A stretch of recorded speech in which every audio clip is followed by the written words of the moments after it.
예, 오늘 함께 읽은 하나님 말씀 같이 보겠습니다. 신명기 30장 19절 그리고 요한복음 10장 10절입니다.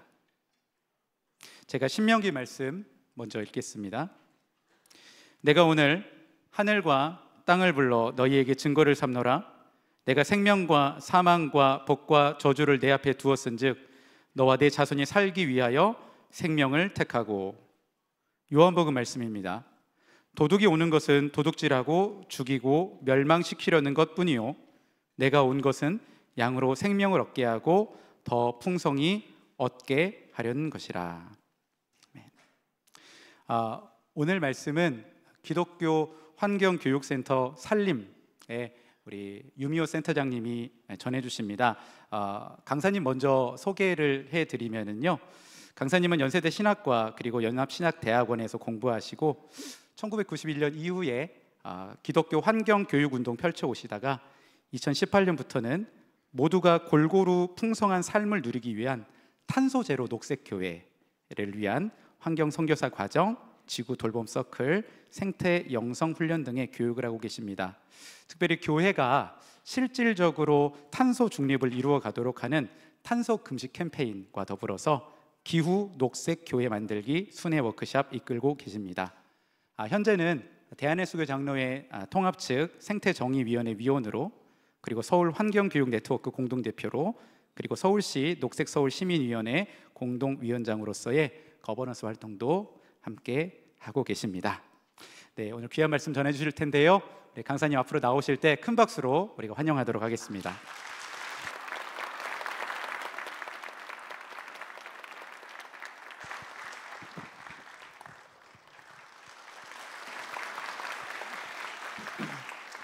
반갑습니다. 그런데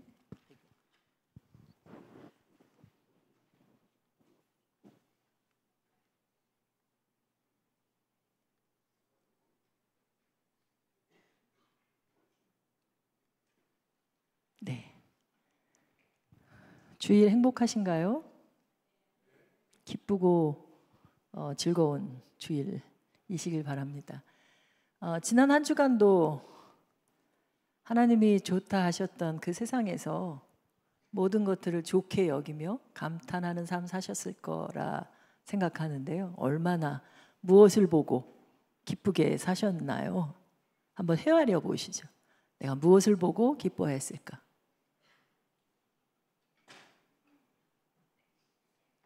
하나님은 세상을 창조하시면서 당신이 지으시고 그런 경험이 있으시죠? 뭔가 만들고 내가 한 건데 좀 뭔가 서툰 것 같지만 그래도 흡족하고 만족스럽잖아요. 자녀가 뭔가 만들어 놓은 걸 보고도 완성된, 이게 완전한 것은 아니지만 보면 그저 기쁘고 웃음도 나오고 하는 것들, 경험이 다 있을 겁니다. 하나님께서 세상을 만드시고 하루하루 필요로 하다 생각한 것들을 만드시고 좋다 좋다 하시고는 여섯째 날 사람을 만드시고, 저는 조금 아쉬움은 있어요. 사람을 만드시고 왜 좋다라 하셨을까? 여러분들 중에는 사람 보고 참 좋다 했다고 생각하는 분 계실까요? 안 하셨어요. 사람 보고는. 성경 말씀을 다시 읽으면요, 하나님이 그 지으신 모든 것을 보시니 심히 좋았더라 이렇게 말씀하셨어요.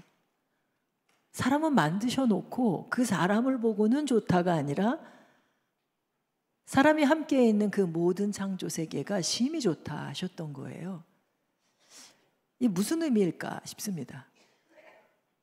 사람이 그 속에서 뭘 하길래 서로가 좋아하고 서로가 또 책임 있는 삶을 살고 오는 세대와 열방을 책임지는 포도나무 교회에서는 하나님께서 말씀하신 그 모든 것을 보시니 심히 좋았더라라고 하는 말씀이 어떻게 다가오시는지 여쭙고 싶습니다. 여러분들 안에 모든 것이라고 하는 게, 사람이 이게 좁아요, 시야가.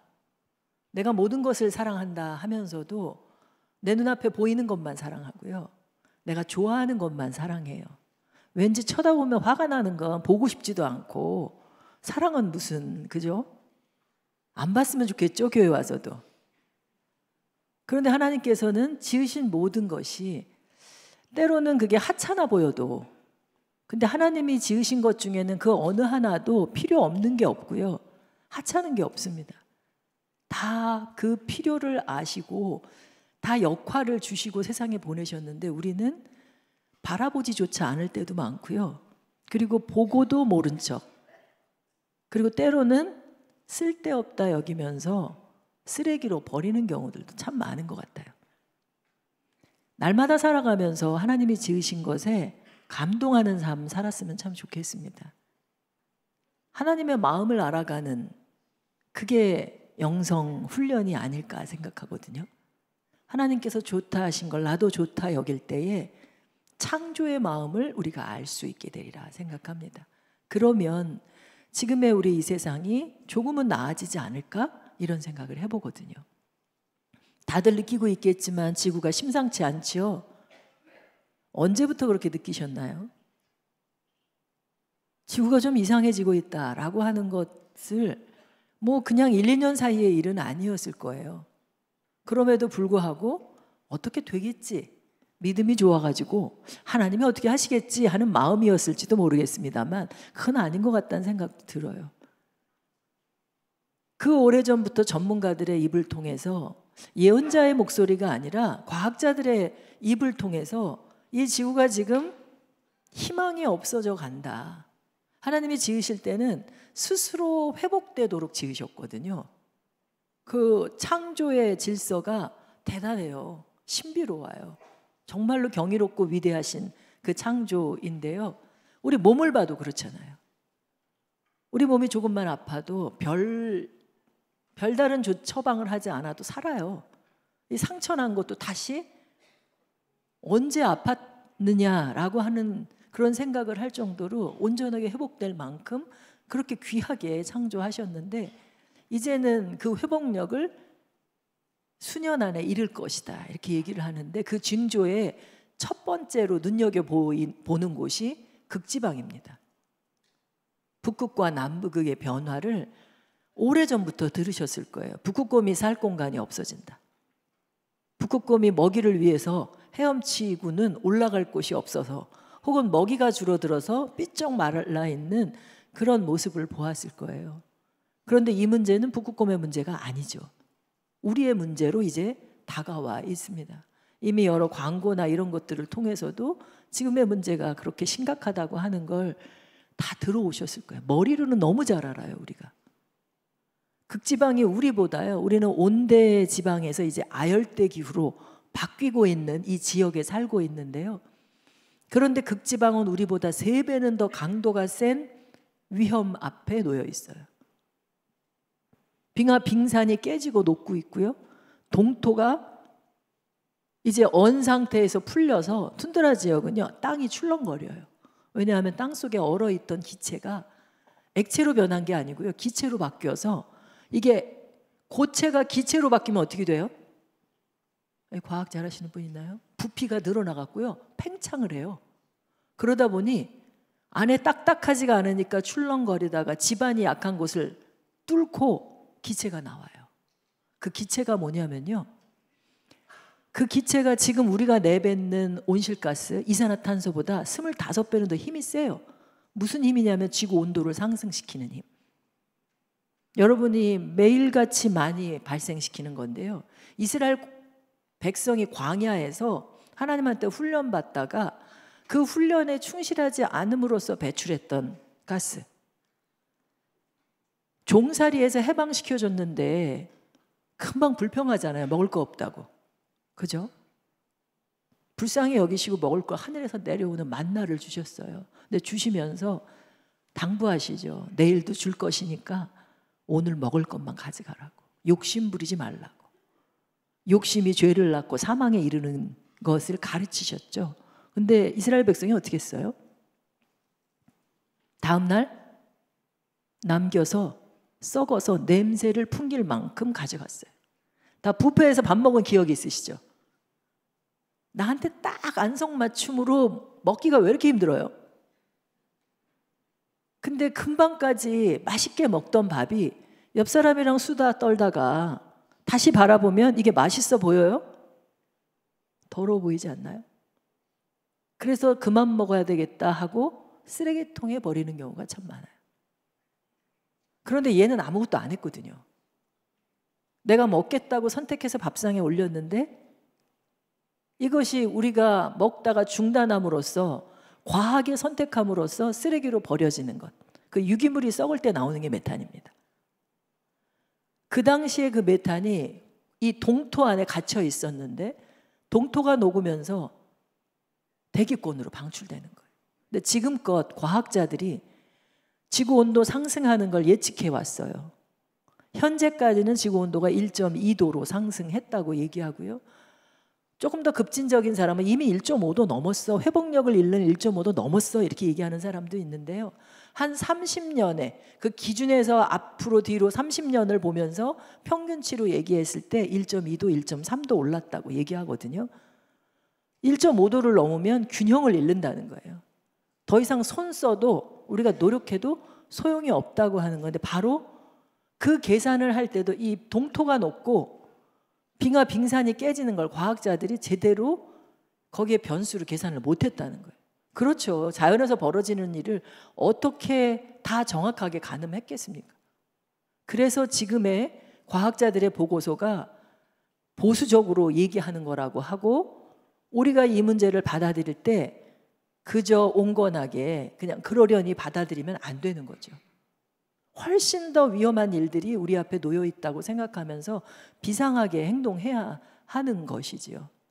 극지방이 이러한데 더 문제는 우리가 살고 있는 지역.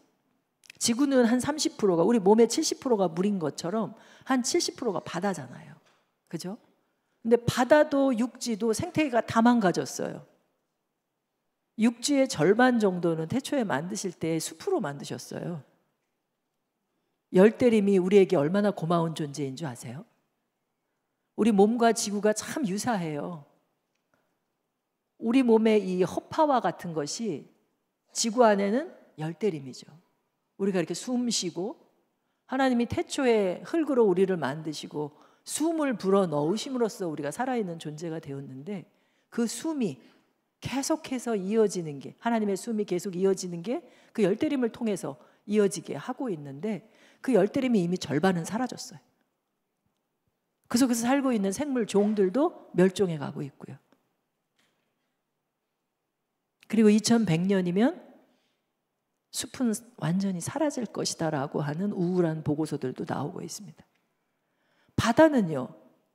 여러분 바다가 왜 바다인 줄 아세요? 다 받아줘서 바다래요. 우리가 버리는 쓰레기들 다 받아줘요. 그래서 여러분들 버리는 요즘에 제일 쓰레기 중에 문제되는 거 뭐가 있어요? 플라스틱이요. 얘가 다 받아주잖아요. 북태평양에 우리 한반도보다도 훨씬 큰 생명을 낳는 흙 한 줌 없는 플라스틱 섬이 7개, 10개 막 지금 계속 늘어나고 있대요. 그리고 그걸 먹이 삼아 살아가는 지구상의 가장 큰 새, 알바트로스의 새 뱃속에는 플라스틱으로 가득 차서 얘는 영양가가 없잖아요. 무겁기만 하잖아요. 날 수가 없잖아요. 그래서 죽어가고요. 고래의 뱃속에도. 그리고 자유롭게 활개치며 수영하며 다녀야 할, 헤엄쳐야 할 바다거북이를 칭칭 감아놓은 그 플라스틱 그 그물들, 이런 것들을 우리가 다 버린 거거든요. 육지에서 버린 게 흘러 굴러서 그곳에 가기도 하고요.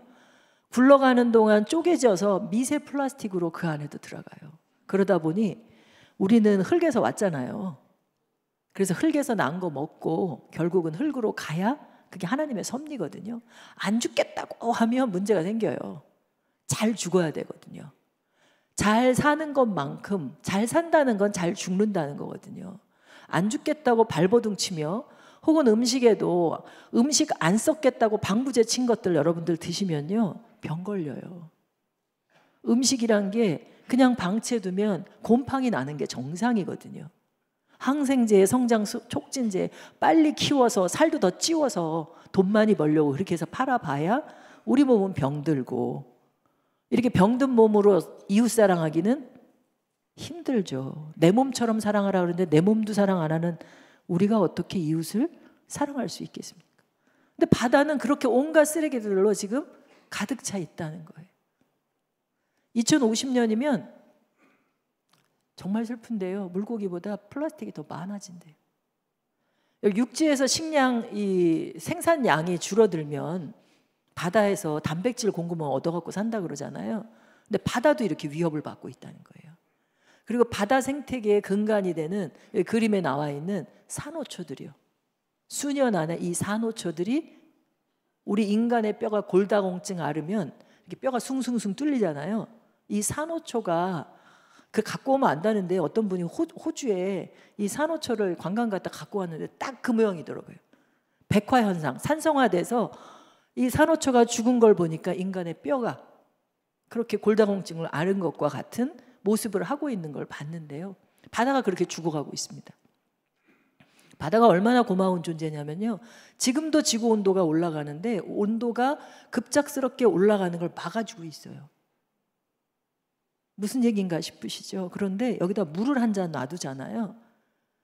찬물을 놔둬도 이 공기 중에 온도가 높으면 물이 서서히 데펴져요.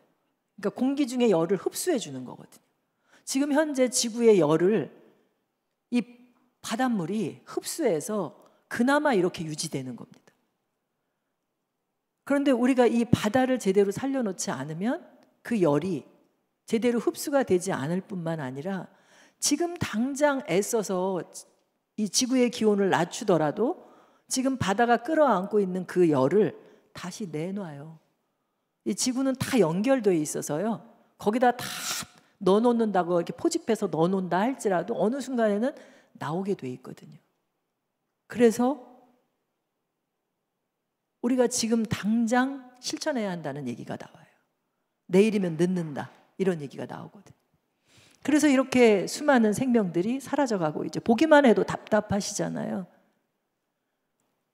자유롭게 날아야 할 새가 저 비닐을 저렇게 뒤집어 쓰고 있는 모습 얼마나 부자유스러우시겠어요. 내가 저런 모습으로 있다고 했을 때 과연 하나님의 사랑은 저에게 어떻게 베풀어져야 할지, 그냥 저거 비닐 하나 벗겨주는 걸로 내 사랑을 다 베풀었다고 할 수 있을지, 하루에도 수십 종의 종들이 사라져 가고 있는 거예요. 예전에는요 1년에 하나, 그러다가 산업혁명 이후로 하루에 한 종 뭐 이렇게 사라지던 게 지금은 수백 종이 사라져 가고 있거든요. 여러분들은 얼마나 많은 생명과 교제하고 계세요? 아는 사람하고만 지내죠? 사람하고만 친하신가요?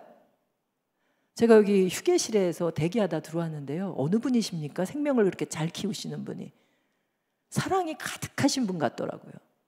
식물을 너무 잘 키우셨어요. 나중에 한번 가보세요. 저 옆 건물에 1층 휴게실에 식물을 키우셨는데 정말 사랑이 가득하신 분이 키우셨더라고요.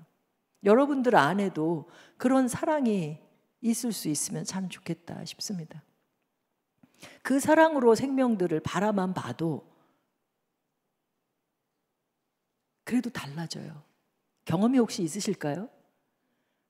책 중에도 물은 답을 알고 있다 이런 책이 있어요. 책 읽는 거 싫어하시는 분은 서점에 가서 그림만 펼쳐보세요. 물에다가 사랑한다 사랑한다 말을 하잖아요. 그리고 글자로 사랑한다 이런 거 보여주잖아요. 아주 정밀한 현미경으로 그 물을 들여다보면 눈 결정처럼 아름다운 결정이 이루어져 있고요. 한편에서 막 헤비메탈 같이 막 시끄러운 음악을 막 틀어주잖아요. 그리고 밉다 막 이런 얘기를 하면 그 결정이 다 무너져 내린다고 하는 겁니다. 실제로 여러분들 자녀 키울 때도 그렇지 않습니까? 사랑으로 키운 아이랑 그렇지 않은 아이랑 너무 다르지 않나요? 뭘 특별한 걸 해주지 않더라도 그저 사랑으로 바라만 봐줘도 그 아이가 다르게 큰다는 건 여러분들 경험상 알고 계실 겁니다. 하나님이 지으신 이 창조 세계 안에 모든 존재들이 그렇게 바라볼 때 그들도 하나님한테 받은 복을 잘 누릴 수 있을 텐데요. 그 생명이 지금 지구상에 얼마나 많으냐면 제가 조금 전에 묻고서는 그냥 건너뛰었군요. 아담의 우리 후예잖아요. 아담의 후예로서 이름 붙여준 게 우리 포도나무 교회 안에 있는 식물들의 이름을 몇 가지나 이름 부를 수 있으세요? 한번 불러보실래요? 아는 식물들, 나무 이름, 새 이름. 네? 감나무? 감나무 있어요? 우리 교회에 감나무가 있어? 이렇게 모르고 사세요? 최소한 10개 정도의 이름은 불러야 그래 하나님의 자녀가 아닐까 저는 그렇게 생각해요. 그리고 그걸 점점 넓히죠. 왜냐하면 학자들이 이름 붙여놓은 게 160만 종, 170만 종 정도 된대요.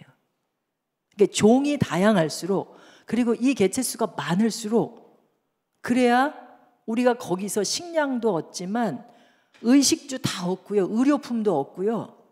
우리 일상의 모든 것들이 그 생물 종의 다양함, 유전적 다양함, 그리고 생물 종 그 자체의 다양함 속에서 다 얻어지는 것들이에요. 나중에 우리 교회 안에 생물학을 전공하는 사람이 있으면 그 다양함의 신비를 한번 들어보실 기회를 가지시면 좋겠어요. 근데 인간이 아무리 잘난 척해도요, 그 160, 170만 종보다 훨씬 많은 게 이 지구상에 있대요.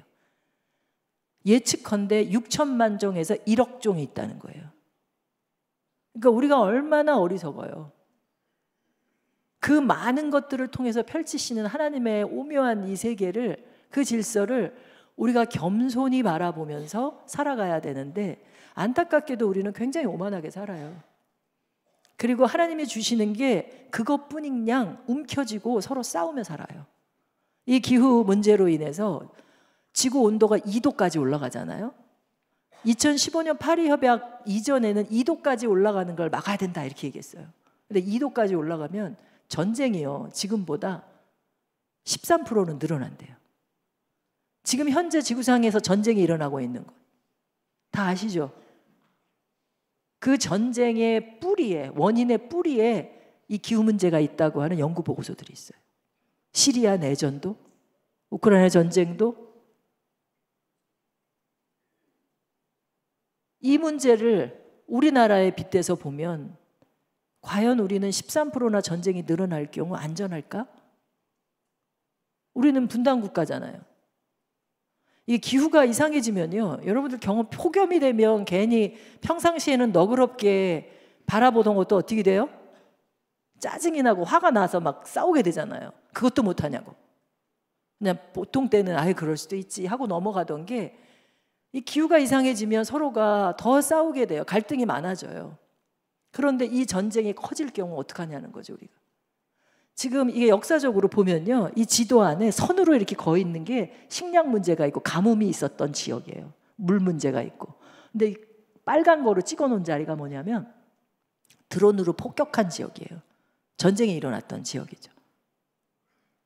이게 다 과학적으로 입증되고 있는 사실인데 과연 우리나라는 이 문제를 평화롭게 살기 위해서라도 하나님 안에서 인간과 자연이 평화롭게 공존하기 위해서라도 이 기후 문제를 풀어야 한다는 거죠. 결코 기후 문제가 단순한 환경 문제만이 아니에요. 그건 환경운동가들이나 하는 거지 라고 치부하기에는 이 문제가 우리 삶 전반을 다 건드리고 있다는 거예요. 먹는 게 어떻게 환경 문제만이에요? 먹는 건 우리의 기본적인 얘기잖아요. 마시는 물은요? 숨 쉬는 이 공기는요? 다윗이 원수의 목전에서도 내게 한 상 베풀어 주셔서 감사하다고 했잖아요. 그 한 상이 뭐죠? 상장 아니에요. 밥상이에요, 밥상. 온 우주 삼라 만상을 통해서 내게 베풀어 주신 상. 근데 밥보다 많이 먹는 게 뭔지 아십니까? 밥보다 많이 먹는 거. 물이에요. 네. 물보다 많이 먹는 거. 잠시도 못 멈추잖아요, 지금. 공기요. 공기와 물과 밥을 우리가 이걸 제대로 먹으려면 이 기후 환경 문제에 신경 써야 돼요. 그냥 거저오는 게 아니에요. 더구나 건강하게 살아야 되는데 이 경험했죠, 우리 이 코로나 바이러스가 우리 숨도 못 쉬게 마스크 씌워놓고 또 일상생활도 잘 못하도록 멈추게 하는 경험을 했었는데요. 이게 인수공통 감염병으로 오는 이 신종 바이러스들이 계속 반복적으로 우리한테 오고 있어요. 근데 이게 왜 우리한테 계속 오고 있는지. 한 번 오고 끝나는 문제가 아니거든요. 우리 3년 잘 버티고 이제 끝났다 하고 안심할지 모르지만 사스, 메르스, 코로나 계속 반복되는 변형된 바이러스라고 하는 걸 기억하고 멈추게 하기 위해서는 우리가 어떤 삶을 살아야 할지, 이걸 나때에 끊어지게, 우리 후손들은 결코 이런 걸 다시 반복해서 겪지 않도록 하는 일이 중요한데요. 참으로 안타까운 게 우린 자꾸 잊어버려요. 일례로 코로나 오기 직전에 6개월 동안 불타는 거 보고 안타까움을 가지셨던 나라 있으시죠? 호주요. 호주에 이 기후변화로 인해서 호주 동서에 기온차가 커가지고 산불이 크게 일어나요. 크게 일어나고 더 잦게 일어나고, 우리나라 통계청에 의해서도 우리나라 산불이 지금 커지고 있다. 재작년엔가 울진에 불난 거 정말 무서웠잖아요. 근데 그 끄는 것도 인간이 못 껐어요. 하나님이 은혜로 꺼주셨어요. 비가 오지 않았으면 안 꺼졌거든요. 큰 비가 와서 껐습니다. 근데 어쨌든 이 호주에 불이 나서 10억 마리의 야생동물이 다 죽었어요. 산채로 다 죽었어요. 그 모습 하나 보이시나요? 캥거루? 애기 집에 손을 얹고 있는데 혹시 저기에 애기 캥거루가 들어있진 않았을까? 죽는 순간 어떤 마음이었을까? 더구나 동물은요, 하나님이 사람을 만드시고 혼자 있는 게 좋지 않다, 독처하는 것이 좋지 않다 하시고 내가 배필을 만들어줘야 되겠다 하시고 만든 게 하와가 먼저가 아니고요, 동물이에요. 근데 동물을 만들었는데 완전한 짝은 아니어서. 근데 하나님이 만드신 거에 1.1획도 틀린 게 있어요, 아니에요? 하나님이 하신 거에 틀린 게 없어요. 배필은 배필이에요, 동물이. 근데 완전한 짝을 하나 더 만들어 주시기 위해서 하와를 만들었는데 동물이 이렇게 죽어가는 걸 보고 걔는 우리의 배필이 아니다라고 얘기할 수 있느냐 말이죠. 그리고 지금도 수도 없이 반복되는 이 산불과 이 기후 재난들을 보면서 과연 우리는 이 시대를 뭐라 얘기할 것인지. 성경에 쓰여 있는 얘기예요, 마태복음에. 왜 전날 하늘이 흐린 걸 보면 다음 날 어떨 것이다 라고, 전날 붉은 노을이 쫙 예쁘게 펼쳐지면 다음 날 날이 좋을 것이다 라고 말할 줄 알면서 왜 시대는 분별을 못하느냐라고 하셨어요. 포도나무 교회에 계신 여러분, 지금의 시대가 무슨 시대입니까? 내가 이 시대를 어떻게 분별하느냐에 따라서 여러분들의 삶이 달라져요. 말 한마디가 달라져요. 여러분들의 일상의 삶, 여러분들의 직장 생활, 이게 달라져요. 지금을 무슨 시대라고 하냐고요. 저는 34년째 이 일을 하고 있어요. 대학 졸업하고 다른 일을 좀 하다가 제가 신학을 공부했음에도 불구하고 얼마 전에 돌아가셨는데 몰트만이라고 하는 희망의 신학을 얘기하신 분을 통해서, 이제 그분의 제자를 통해서 들으면서도 구원 신학에 대해서만 얘기를 들었지 하나님의 창조의 은총에 대해서는 별로 듣지 않았거든요. 근데 졸업하고 나서 우연한 기회에 이 창조된 이 지구와 특히 우리나라의 이 생태계가 망가져가고 있는 걸 보면서 그냥 무릎 꿇고 1년도 안 돼서 하나님, 나 이거 평생 이 일을 위해서, 당신의 창조 세계를 위해서 헌신하겠습니다라고 무릎을 꿇었어요. 근데 너무 섣부른 결단이었어요. 지금까지 오면서 너무 힘들었어요. 그러기도 하고요. 코로나 기간에 제가 이 기후 문제가 너무 심각해지니까 하나님한테 불평을 좀 늘어놨어요. 하나님, 사용하시면 좀 나아지는 것 좀 보여줘야 그 다음도 하지 않습니까? 계속 악해지고 세상 사람들의 마음은 변하지 않고 더 욕심스러워 탐욕스럽게 살아가고, 이 사회는 온실가스가 점점 더 많은 양으로 만들어지면서 지금 회복력을 완전히 상실한다는 상황으로 가는데 저를 왜 계속 사용하십니까? 이제 그만 해도 되지 않겠습니까? 라고 얘기를 했거든요. 저는 시대를 기후 위기 시대다, 기후 종말의 시대다, 기후 재앙의 시대다 라고 얘기를 하고 있기 때문에, 그렇기 때문에 하나님 앞에 마음 아파하면서 얘기를 했는데 하나님께서 하시는 얘기가 그러시더라고요. 여러분들 중에도 분명히 계실 거예요. 우리 교회에서 구체적으로 이 환경 이야기를 안 해서 그렇지 이미 여러분들 가운데에도 저처럼 이 지구가 변해가고 있는 것을 보면서 마음 아파하시는 분이 계실 텐데, 그 하나님이 저한테 그러시는 거예요. 네가 아프면 얼마나 아프냐. 네 안에서 말할 수 없는 탄식으로 내가 더 아프게 네 안에 있다라고 얘기하시더라고요. 그러니까 제가 아파하는 것도 실은 그분께서 내 안에서 탄식하며 아파하시는 걸 같이 느끼고 있을 뿐이고, 제가 하는 일이 네가 한 일이 아니라고 하시는 거예요. 사실은 제가 뭘 열심히 해봤다 한들 뭐가 달라지는 게 있겠습니까?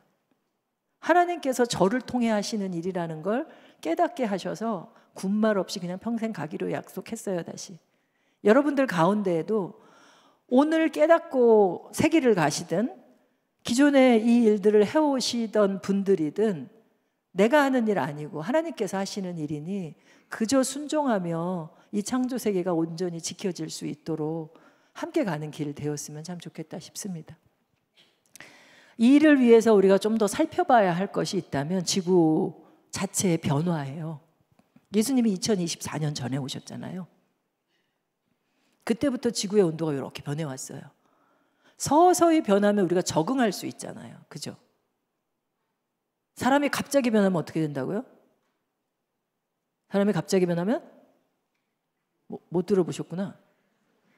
사람이 갑자기 변하면 죽는데요.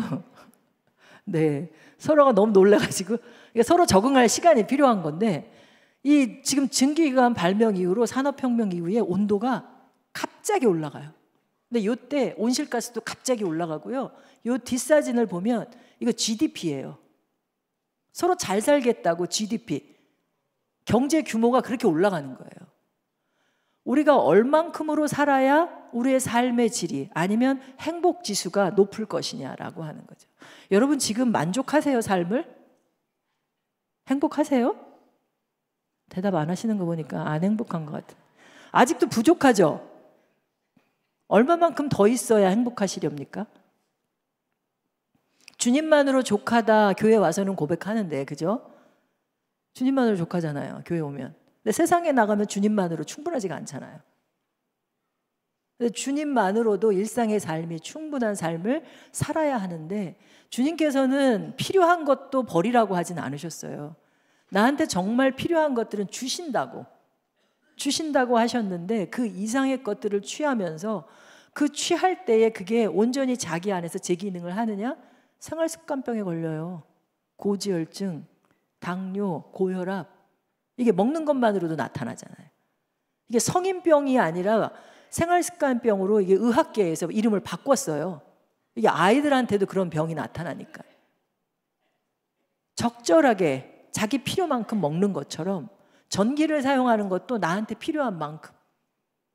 지금 우리가 환하게 불을 켜놓고 있어요. 이게 다 우리가 필요한 거죠. 장담 못하죠. 앞자리에 자리가 좀 비었어요. 뒷자리가 좀 있어요. 다 오면 저기는 꺼도 될 것 같은 생각이 들기는 하는데, 그죠? 어떻게 해야 할지 이게 계속 생각해 보면, 묻고 답하다 보면 달라질 텐데, 저는 이 환경운동 또 환경교육을 하는 걸 질문하는 거를 참 많이 해요. 이렇게 하십시오 라고 하면 하고 싶어지나요? 일회용 쓰지 마세요. 그러면 자기는 하지 말지. 일회용 쓰는 거하고 텀블러 쓰는 거하고, 텀블러가 탄소 배출 훨씬 더 많이 해요. 이런 얘기하고, 실제 생산할 때는 일회용 컵보다 텀블러 생산할 때 훨씬 더 많은 탄소가 배출돼요. 하지만 일회용 컵은 계속 쓰고 버리잖아요. 텀블러는 그래서 한 3년 이상은 써야 되겠죠. 그리고 자기 습관이 쓰고 버리는 그런 습관을 갖는 게 아니라 오랜 동안 물건과 관계를 맺고, 살아있는 존재가 아닌 물건일지라도, 물건도 다 그런 살아있는 존재들을 통해서 온 하나님의 은총으로, 세상의 정성으로 우리에게 온 것인데, 관계를 어떻게 맺느냐가 굉장히 중요한데요. 이 모든 것과의 관계 맺기를 다시 하려면 질문을 해야 돼요. 근데 질문 중에 가장 좋은 질문 2가지가 태초의 이야기에 나와 있어요. 창조 이야기. 지금의 이 위기를 우리가 제대로 분별하게 하는 질문 2가지, 아담과 가인에게 주신 질문이에요. 아담이 먹으면 정령 죽으리라 먹지 마라 하신 걸 먹었어요. 그죠? 그런데 바로 내치지 않으셨어요. 질문하셨잖아요. 어쩌면 그 질문이 아담에게 주어지는 기회였을지도 모르겠다 싶어요. 우리에게도 지금 이 위기 속에서 기회가 있을 수 있거든요.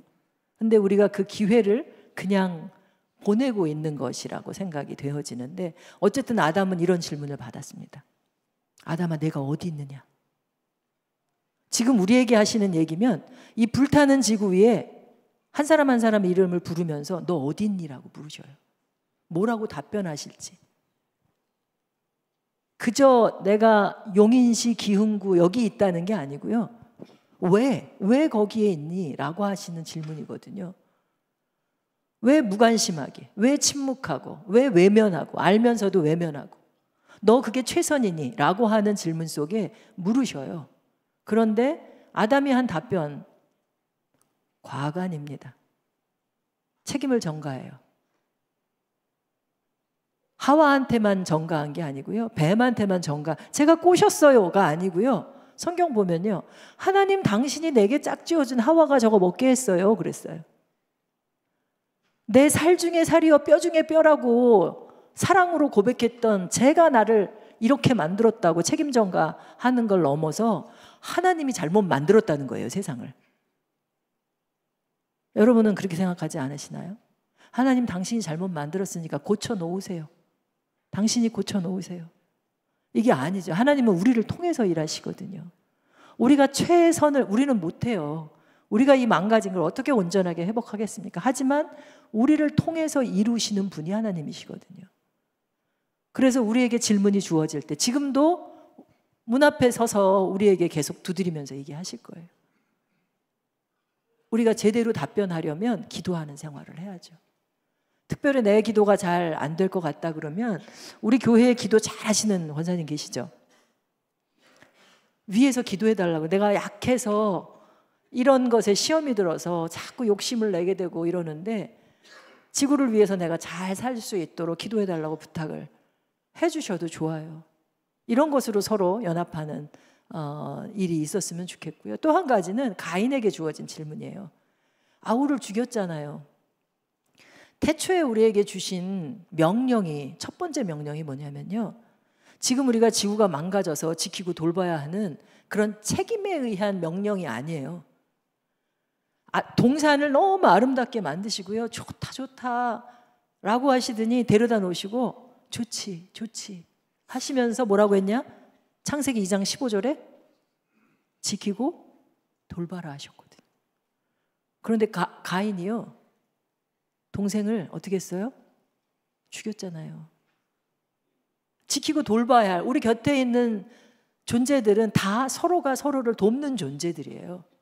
그런데 그 생명을 죽였어요. 아마 죽이고는 엄청 당황했을 것 같아요.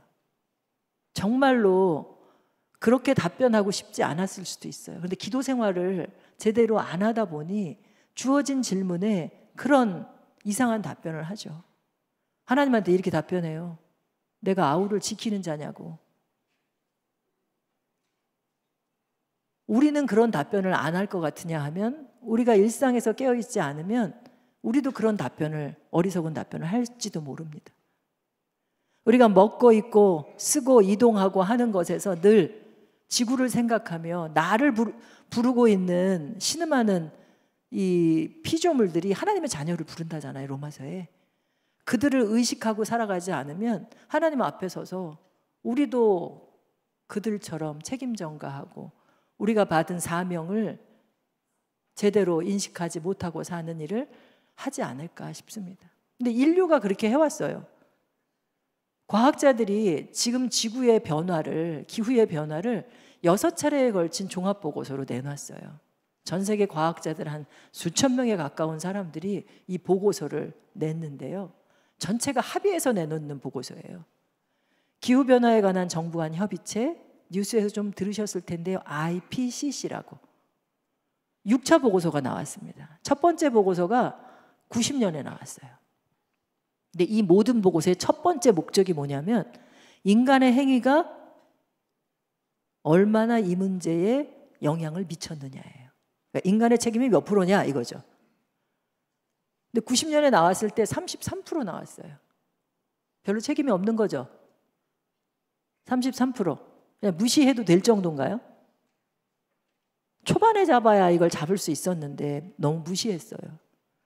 사실은 우리 믿는 사람들은 단 1%의 잘못도 그냥 두면 안 되죠. 그죠? 얘가 점점 커져서 전체를 잡아먹게 될 텐데 바로 무릎 꿇고 회개하는 일들로 우리가 살아가야 하지 않을까 싶은데 33%임에도 불구하고 무시했고요. 2000년 들어서 3차 보고서 나왔을 때 66% 나왔는데도 여러분들 기억해 보세요. 2000년대 들어서 여러분들 알고 지내셨어요? 우리 인류가 이 기후변화에 66%나 잘못이 있다는 거 모르고 지내셨다면 인류가 무시하고 지나온 거예요. 2007년, 2013년 4차, 5차 보고서 나올 때 그렇게 무시하고 지내오다 보니 90%, 95%가 인간의 행위 때문에 벌어진 일이라고 보고서가 말을 했어요. 이 보고서는 아주 보수적인 보고서예요. 말씀드린 것처럼 과학자들이 연구한 연구 논문을 토대로 그냥 상상 속에서 급진적으로 그냥 레디칼하게 열정만 갖고 얘기한 게 아니에요. 그런데도 불구하고 변화가 없었어요. 우리나라도 제대로 뭐 탄소중립 녹색 성장위원회 뭐 이런 거 만들었고 우리나라가 목표를 제대로 정한 게 2021년 말 22년 들어왔고서거든요. 그거는 6차 보고서 나왔을 때거든요. 그때는 몇 프로나 책임이 있다고 나왔냐면요. 너무 서글퍼요. 과학자들은 100을 말하지 못해요. 오차 범위가 있는 거잖아요. 99% 이상이라고 답변했어요. 이건 명백한 사실이다라고 얘기를 하는 거예요. 그래서 요즘 과학자들은 연구실과 실험실을 뛰쳐나와서 이제는 더 이상 입증할 것도 없다라고 하는 사람들도 있다는 겁니다. 이렇게 기정사실화 됐는데도 우리는 인정을 안 해요. 때로는 머리로는 인정해요. 여러분들도 지금 기후 문제가 위기라고 생각하십니까? 물으면 위기지 라고 답변하실 거요. 그죠? 근데 위기면요. 전쟁이 일어나면 어떻게 여러분들 비상하게 행동하실 거잖아요. 위기라면. 근데 위기에 준하게 행동하고 계신 거 있으세요? 사람들이 머리로만 위기라고 그래요. 누군가 하겠지. 누구요? 우리 후손들이요? 그 모든 걸 왜 후손들에게 짐지워야 하나요? 2022년에 1000명의 기독교인, 우리나라 기독교인들에게 조사를 했어요. 위기다. 특단의 조치가 필요할 만큼 위기다. 정말 위기다. 그리고 하나는 아직은 위기가 아닌데 위기로 치닫고 있다. 이렇게 셋으로 답변한 사람을 다 하니까 90%예요. 그리고 지금 위기가 아닌데 자연스러운 현상인데 왜 이렇게 호들갑스럽게 그러냐? 환경운동가들, 환경보호론자들이 너무 과장됐다 얘기하는 사람도 있었어요. 우리 교회 안에도 있을 거예요. 다양한 생각을 갖고 있는 사람들이. 그런데 우리 사랑의 공동체 맞죠? 그 사람은 틀렸어 라고 제끼지 마시고요. 존중해 주세요. 그 사람이 그런 생각을 하는 건 이유가 있을 거거든요. 그리고 우리가 대화를 안 해봤잖아요. 서로가 대화하는 가운데 서로의 마음을 느끼는 가운데 지금의 이 상황을 보고 짜증이 나는 사람도 있고요. 화가 치밀어 오는 사람도 있고 어떤 사람은 우울한 사람도 있고요. 어떤 사람은 절망스러운 사람도 있고 정말 여러 가지 마음이 있어요. 그 마음을 왜 그런 마음이 드는지 느껴주세요. 서로가 같이. 그리고 그 모든 마음을 긍정적인 에너지로 바꾸어 주시는 일들을 하면 참 좋을 것 같아요. 그리고 성경에 보면요. 뭔가 우리가 해야 하는데 지금껏 몰라서 나는 잘 몰라서요. 목사님 그런 거 우리는 잘 몰라갖고 못해요. 이런 얘기는 하지 마세요. 오히려 그럴수록 가만히 기도하면서 하나님에게 길을 가르쳐 달라고 하세요. 로마서에 보면요. 이제까지 다 함께 탄식하고 함께 고통 중에 있는 걸 어떻다고요? 너희가 안다고 하셨어요. 왜 하나님이 안다고 그러는데 우리가 모른다 그래요? 근데 우리 마음을 잘 들여다보면요. 불편한 거 싫은 거야. 그죠? 그거 하는 거 할 수도 있는데 그거 하면 내가 손해보는 것 같고. 그죠? 불편해져요. 나는 하나가 있는데 저 사람이 갖고 있는 거 보니까 하나가 더 갖고 싶어져. 그런 마음을 스스로가 다스리지 못하게 되는 거죠. 근데 기도하면서 이 부분들을 분별하면 달라질 수 있다는 거예요. 그 분별하는 마음들이 많아지면 이 그래프가 저 2021년 99% 이상이라고 한 그 지점부터는 상상이에요. 바람이에요. 이렇게 내려갔으면 좋겠습니다라고 써놓은 거예요. 아니, 단순한 바람이 아니고요. 그래야만 지구가 계속 이 지구에서 살 수 있습니다라고 하는 거예요. 오늘이 2024년이죠. 6월. 2030년까지 지금 배출되고 있는 거를 절반을 줄여야 돼요. 여러분들이 지금 누리고 있는 걸 절반으로 줄여야 된다고요. 동일하게 누리더라도 얘가 LED일까요? LED는 전기 사용하는 게 8분의 1로 줄어요. 똑같은 밝기에서 하더라도 어떤 친환경 기술을 하느냐에 따라 달라질 수 있어요. 그럴 수도 있고 애초에 여기에 전등 중에 한 10개를 빼도 괜찮지 않을까요? 우리가 너무 밝게 사는 경우들도 있는데 근데 나이가 드니까 좀 밝은 게 좋긴 하더라고요. 그러니까 적정하게 공동체 안에는 정말 더위를 많이 타는 사람도 있고 그죠? 어떤 사람은 추워 죽겠고 제가 이제 추워 죽겠는 사람 중에 하나인데 우리 교회 중에 가장 시원한 공간이 어디예요? 여기예요? 그러니까 더위 많이 타는 사람은 이쪽에 앉게 안내하고 그래서 적정 온도 유지할 수 있게 한다면 줄일 수 있지 않을까 싶거든요. 전 세계가 이거 줄이는 걸 하고 있어요. 우리 교회가 어떻게 줄일 거냐 그리고 성도들은 각 가정에서 어떻게 줄일 거냐. 지난 30년간 알고도 아니 모른 척하면서 아니 모르기도 했고 이렇게 살아왔는데 이제는 모른다 할 수 없는 시대이니 앞으로 30년 아니죠 26년이죠 2050년까지 제로를 만들기 위한 피나는 노력을 우리가 해가야 될 것 같아요. 이 노력을 해가는 데 있어서 마음가짐을 보여드리기 위해서 이 사진을 보여드리는데요. 어떠세요? 이거 보니까? 뭔가 이상하죠? 지금 우리 지구상에 벌어지고 있는 일이 이런 일 아닌가 싶은데 다 자기 자리에 있지를 않아요. 특히 굉장히 불편하게 코끼리가 이 방에 들어왔네요. 저 코끼리를 보니까 어떤 마음이 드세요? 불쾌하세요? 지금 당장 저 코끼리를 죽여서라도 빼내고 싶으세요? 근데 인류가 그러고 있지 않나 싶어요. 우리만의 공간을 침범했을 때 참지 못하잖아요. 그런데 잘 보세요. 저 코끼리의 표정이 어떤지. 기도하는 사람은 이걸 제대로 볼 수 있지 않을까 싶어요. 불쌍해 보이지 않으세요? 예수님의 마음으로 보면 연민의 마음이 들 거예요. 제가 왜 저기 와 있을까? 얼마나 힘들까? 그리고 우리 코로나 때 그 코로나 바이러스가 인간한테 온 게 걔 잘못이 아니잖아요. 처음에는 박쥐가 어쩌고 뭐 이런 얘기를 하면서 막 죽일 듯이 박쥐 얘기를 했지만 그런데 그게 우리가 인간이 야생의 공간을 침범함으로 인해서 인수공통 감염병이 우리에게 오게 됐다라고 얘기를 했지 않습니까? 코끼리가 자기가 살만한 공간에서 여기를 올 수밖에 없었던 게 그들의 서식지가 사라져갔기 때문이지 않습니까? 쟤를 이곳에서 빼내려면 우선적으로 아니 동시에 뭘 해야 하냐? 저들이 살 공간을 복원시키는 일을 해야 되거든요.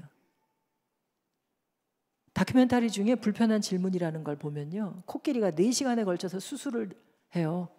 뱃속에 비닐 플라스틱을 꺼집어내는 수술을 해요. 제3세계나 이런 데 가면요.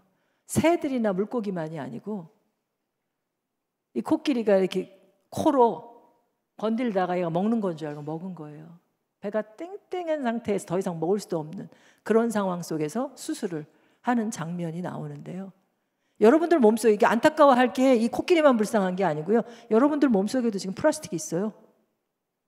일주일에 4g 카드 한 장짜리의 플라스틱을 여러분들 뱃속에 하나님의 성전이라고 한 내 몸속에 여러분들이 집어넣고 있어요. 하나님한테 너무 죄송해야 돼요. 감히 어떻게 하나님의 성전 안에 미세 플라스틱을 집어넣느냐 말이죠. 제대로 바라보고 내 몸에 대해서도 연민의 마음을 가지고 어떻게 하면 거룩하게 그대로 지켜낼 수 있을지 생각해야 되는데요. 그러기 위해선 바라봐야 되는데 보지를 않네요. 끔찍해서 안 보기도 하고요. 두려워서 안 보기도 하고 그죠? 봐봐야 뭐 할 수 있을 것도 없을 것 같고 마음만 아프고 그래서 안 봐요. 그죠? 우리가 3대 언론이나 뭐 방송사나 이런 게 아니어도 좋은 기술을 갖고 있잖아요. 스마트폰. 거기다 띄우면 온 세상이 알고 같이 문제 해결을 해줄 텐데 이 카메라들조차도 이 문제를 안 봐요. 지금 한쪽에서 코끼리가 저쪽 벽을 치고 들어왔다 도망을 가더라도 코끼리가 들어온 거나 코끼리의 행동을 보면서 뛰어가야 되는데 보지조차 않는 우리의 모습을 좀 반성해 볼 필요가 있지 않을까 싶어요. 제대로 바라보고 함께 바라보면 두려움이 좀 덜해요. 그래서 교회 안에서 전교인이 아니더라도 소수일지라도 함께 모여서 이 문제를 바라보고 그 아픔을 같이 공감하고 어떻게 해결해 갈지 생각해 보시면 좋을 것 같아요. 그걸 경청한다 그러죠. 소리를 경청한다. 여러분들은 우리 교회에서 일상에서 무슨 소리를 듣고 사세요? 들려오는 소리. 날마다 주님 소리 듣고 사세요? 좋은 소리만 듣지 않죠. 내 안에서 들려오는 소리도 있지만 바깥에서 들려오는 여러 소리들이 있을 텐데요. 그 소리에 충분히 경청하고 거기에 응답하는 삶을 살면 좋을 것 같아요. 아까 말씀드린 폴 틸리라고 하는 신학자 있잖아요. 그 신학자가 듣는 순간 치료는 시작된다라고 얘기했어요. 이해가 안 가시나요? 듣는 순간 치유는 시작된다. 아기 키워보신 분들은 알지만 얘가 태어날 때부터 우리 말을 하지 못하잖아요. 근데도 얘가 엥 하고 우는데 얘가 뭐가 필요한지 알아. 그렇잖아요. 그냥 뭔가 들렸는데 얘가 배고픈 건지 응아를 한 건지 그냥 알아요. 마음이 거기 가 있으니까. 경청이라고 하는 게 그런 것 같아요. 하나님이 사랑하시는 존재들, 거기에 내 마음이 가 있어요. 거기서 소리가 들려와요. 만약에 그게 들리지 않는다면 기도해야 되는 거죠. 그들의 소리를 내가 듣게 해달라고. 애타게 고통 속에서 신음하면서 하나님의 자녀를 기다린다고 하는데 내가 들리지 않습니다. 그들의 소리를 듣는. 근데 들으려면 그들 앞에 오래 서 있어 봐야 돼요. 교회 오셔서 주변을 한번 쭉 둘러보시면서 어떤 나무가 있는지, 얘가 어떻게 변해가고 있는지. 지금 밤꽃이 예쁘게 펴 있는 거 아세요? 얘가 꽃이 폈는지. 밤은 그냥 그 순간에 밤송이 하나에 그래서 그냥 따먹는 걸로만 즐기는 게 아니라 언제 꽃망울이 지어져서 밤꽃들이 길게 늘어졌다가 얘가 밤송이가 돼 또 탁 벌어지는, 이걸 다 볼 수 있는 그런 분들이 되셔야 되는 거죠. 그럴 때 온전히 여러분들이 역할을 할 수 있는데, 이 안에 이제 저희가 한 40개의 감정 단어를 만든 카드가 있어요. 우리는 감정 표현하는 게 참 서툰데요. 여러분들이 만나는 그 존재들을 보고 어떤 감정이 이 안에서 일어나는지 같이 나눠보시면 좋을 것 같아요. 저희가 한때 사순절에 7가지만 가지고 진행을 해봤는데, 첫 번째가 흙에서 왔으니 흙으로 돌아갈 것이다 재수요일 모임을 하잖아요. 그때 첫 번째 감정을 저희는 고마워요로 했어요. 흙에. 지금 많이 생산력도 떨어져 가고 있고 그러지만 어쨌든 우리에게 생명을 주었고 그 생명으로 또 지금도 먹으며 살아갈 수 있게 해주는 흙이 고마워서 고마워요라고 하는 표현을 했거든요. 그리고 그 이외에도 물이 없어서 수인성 질병을 앓고 있는 사람들을 생각하며 안타깝다라고 하는 감정을 표현하기도 했고요. 여러분들도 지금 전 세계적으로 벌어지고 있는 일들을, 이 창조세계 안에서 벌어지는 일들을 보고 여러분들의 감정을 표현해 보시면 좋을 것 같아요. 여러분들의 그 표현이 세상을 바꿔낼 수 있어요. 머리로 뭐 지구 온도가 1.2도 올랐고 2도까지 올라가면 안 되고 뭐 이래가지고는 사람들을 감동시킬 수가 없어요. 여러분들의 마음으로, 사랑으로 이걸 바꿔야 하는데요. 이렇게 저희가 여러 가지 만든 콘텐츠들이 있어요. 이런 걸 활용해서 충분히 만들어 가실 수 있으리라 생각을 합니다. 걷는 거 참 많이 하시죠? 요즘 맨발 걷기 참 많이 하잖아요. 맨발 걸을 때 그냥 걷는 것만 목적 삼지 마시고요. 이 흙을 통해서 이 창조 세계를 온전히 느껴보시는 것도 참 좋겠다 싶습니다. 가볍게 산책하면서 하나님이 지으신 이 흙이라고 하는 존재로, 흙으로 안 지어진 게 없어요. 어떤 사람은 사람만 흙으로 지어뒀다고 얘기하던데 아니죠. 그죠? 모든 게 다 흙으로. 어떻게 보면 아주 먼 친척이에요. 우리는 다. 그렇게 연결되어 있는 걸 생각하. 때로는 바다에 있는 것도 흙으로 만들어진 거 아시죠? 지금도 바다가 흙이 없으면 바닷속에 생명들이 살 수가 없어요. 바다에서 이게 쓸려서 이 유기물질이 내려가지 않으면요, 바다에서도 영양물질들이 계속 공급되지가 않거든요. 흙의 고마움들을 통해서 전체적으로 자연을 느껴보고 그 자연 안에 있는 수많은 생명들을 점점 더 많이 알아가시고 실제로 돌보는 일들을 할 수 있었으면 좋겠습니다. 그 일에 있어서 여러 가지 다른 가치들도 얘기할 수 있지만, 뭐 나눔을 해야 돼요, 돌봐야 돼요, 이런 것도 할 수 있지만, 우리 기독교에 있어서는 사랑이 가장 중요하지 않나 싶어요. 사랑 많이 해보셨어요? 사랑해서 결혼하셨죠? 사랑해서 아이 낳고 키우시죠? 근데 뭐 조금 사랑하다 이제는 왼수가 돼버리기도 하고 막 이러는데, 그래서 사랑하니까 왼수도 되고 이러는 거 같아요. 근데 지금을 점검하자고요. 나는 누구를 어떻게 사랑하고 계시죠? 어디까지 사랑하세요? 오늘 제목이 모두를 위한 창조세계 돌봄이거든요. 그 모두. 내 사랑하는 사람이 어디까지냐는 거예요. 내 가족? 우리 교인? 용인시 정도? 멀리서 오시는 분들도 많습니다만 어디까지 사랑할 거냐?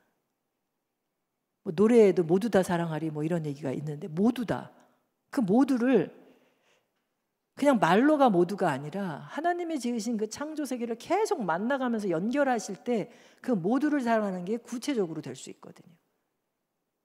밥을 먹는 것도요, 여러분, 관계 맺는 거예요. 오늘 아침에 뭐 드시고 오셨어요? 먹으면서 얘가 어디서 왔는지 생각해 보셨어요? 하늘의 은혜를 생각하고 세상의 정성을 다 헤아리고 드셨나요? 뭔 상관이야, 나만 배부르면 됐지 이건가요? 그 안에 항생제, 성장 촉진제, 뭐 식품 첨가물, 이제는 방사능까지, 방사성 물질까지. 지금 이미 방류를 시작했잖아요.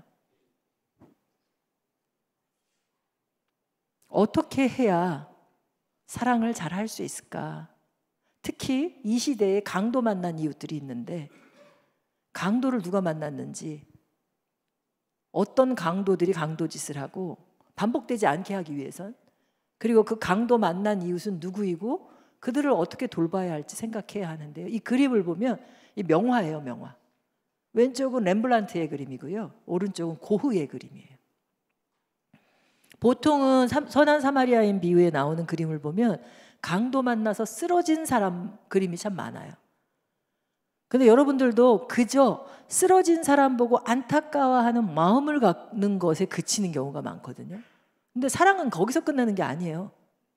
그 사람을 일으켜 세워서 낫게 치료를 받게 해주는 것까지 해야 되잖아요. 고흐의 그림에서 보면, 이 필체를 보면 알 수 있죠, 오른쪽 거. 실제 얘를 여관까지 데려가기 위해서 도움도 받아요. 나 혼자 돕는 일을 못하니까 누구 도움을 받았어요? 사람의 도움도 아니에요. 당나귀 도움을 받아서 여관까지 데려가는 거예요. 이 선한 일, 좋은 일을 혼자 안 하고요, 좀 도와달라고 요청하는 거 당당하게 할 수 있는 일이에요. 그렇게 할 때 하나님이 기뻐하신다라고 하는 거고요. 왼쪽의 그림을 보면 또 아이도 있고 여관 주인도 있는데요, 평상시에 우리가 신뢰받는 삶을 살지 않잖아요? 그러면 저 선한 사마리인이 멀리 떠났다 다시 와서 부족한 거 주겠다는데 여관 주인이 뭘 믿고 돌봐줘요?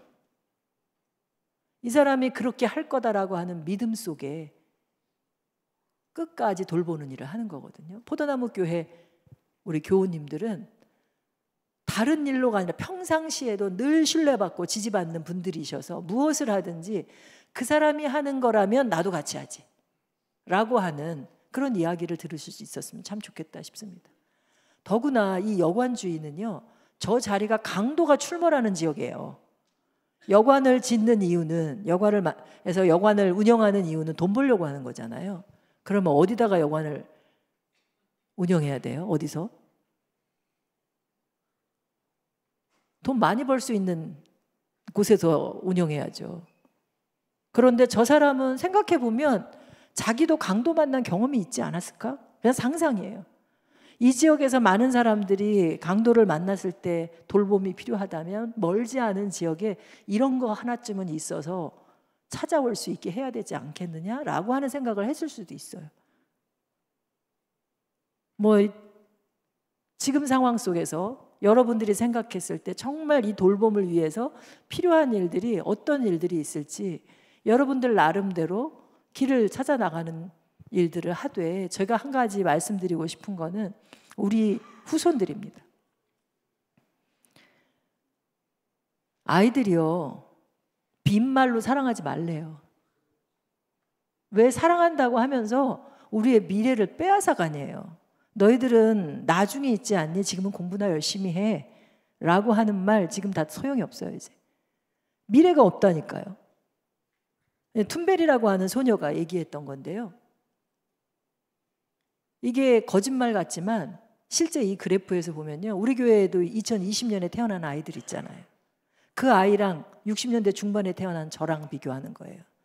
산불이 그 아이들은 일평생 동안 2배는 저보다 겪을 거래요. 전 지금도 무섭거든요.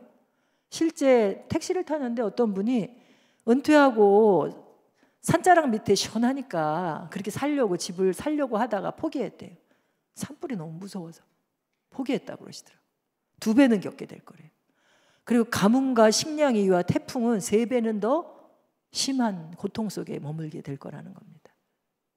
그리고 무엇보다 올여름도 폭염이 걱정이죠. 저도 어제 그저께인가요?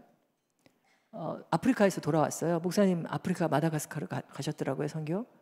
한 열흘 있다가 왔는데 그 사이에 사람들이 벌써 폭염 왔다고 난리를, 그런 소식을 전해 오더라고요. 지금 6월이에요. 매년 이 폭염을 갱신하고 이상기후를 갱신하고 있는 우리 이 아이들이, 2020년에 태어난 아이들은 7배나 더 심각한 폭염을 겪는다고 하는데, 이런 시대를 물려주면서 사랑한다고 말한다고 하는 게 얼마나 부끄러워요. 너희에게는 미래가 있다고 말하는 게 자신이 없어요. 그런 말을 못 하겠어요. 그냥 그저 눈물만 나올 뿐인데요, 정말 사랑하는데 사랑한다고 말할 도리가 없네요. 지금 우리가 하나님이 주신 거를 제대로 누려야 그 아이들이 영원하게 그 아이들도 누릴 수 있는데 우리가 그러질 않아요. 얼마나 탐욕스럽게 누리냐면요, 이 우리가 읽었던 말씀, 도둑은 훔치고 죽이고 파괴하려고 오는데 너희들은 도둑질 이제 그만해라. 내가 생명을 주었고 너희의 필요한 건 모든 것 다 주었으니 그거 누려라, 온전히 누려라 라고 얘기하시는데, 우리는 지금껏 도둑질을 일삼고 있다는 거예요. 오랜 동안 환경교육을 하는 사람들이 도둑질이 아니라 빌려 쓴다고 얘기를 했어요. 얘기 들으셨죠? 후손에게 빌려 쓴다고. 근데 빌린다고 하는 개념은 갚는 거예요. 여러분들 빌려 쓴 거 갚아본 적 있으십니까? 지구 생태 용량이라고 하는 게요, 매년 발표가 되는데 1년 동안 쓸 거를 1년 중에 1월 1일 날 받아서 12월 31일까지 써야 되는데, 이거를 전 세계 평균은 7월 28일 날 다 써버려요. 그럼 5개월간은 내 것 아닌 거로 살아요. 내 것 아닌 거 누구 거? 우리나라 사람은 4월 1일 날 다 써요. 9개월을 내 것 아닌 거로 살아요. 70년대만 하더라도 12월 31일까지 썼거든요. 근데 10년에 한 번씩 한 달씩 앞당겨서 다 써버렸는데, 이게 갚을 마음이 있는 사람이었으면 진작에 갚았겠죠. 9개월을 빌려 쓰는데 한번 분별을 해보자고요. 갚을 마음 있으세요? 갚을 마음. 솔직히 말해서 갚을 능력도 우리가 없는 거 아닌가 이런 생각도 들거든요. 능력도 없어버려요. 그렇지만 우리는 절망하면 안 된다고 그랬잖아요. 하나님의 능력을 믿고 포기하지 않고 과감하게 갚아가는 일들. 삭개오만큼은 아니어도. 주님 만난 삭개오가 뭐라 그래요? 하나님, 내가 도둑질한 게 있으면 주님 몇 배 갚아요? 4배가 깼다는데 우리는 엄두도 못 내요. 그죠?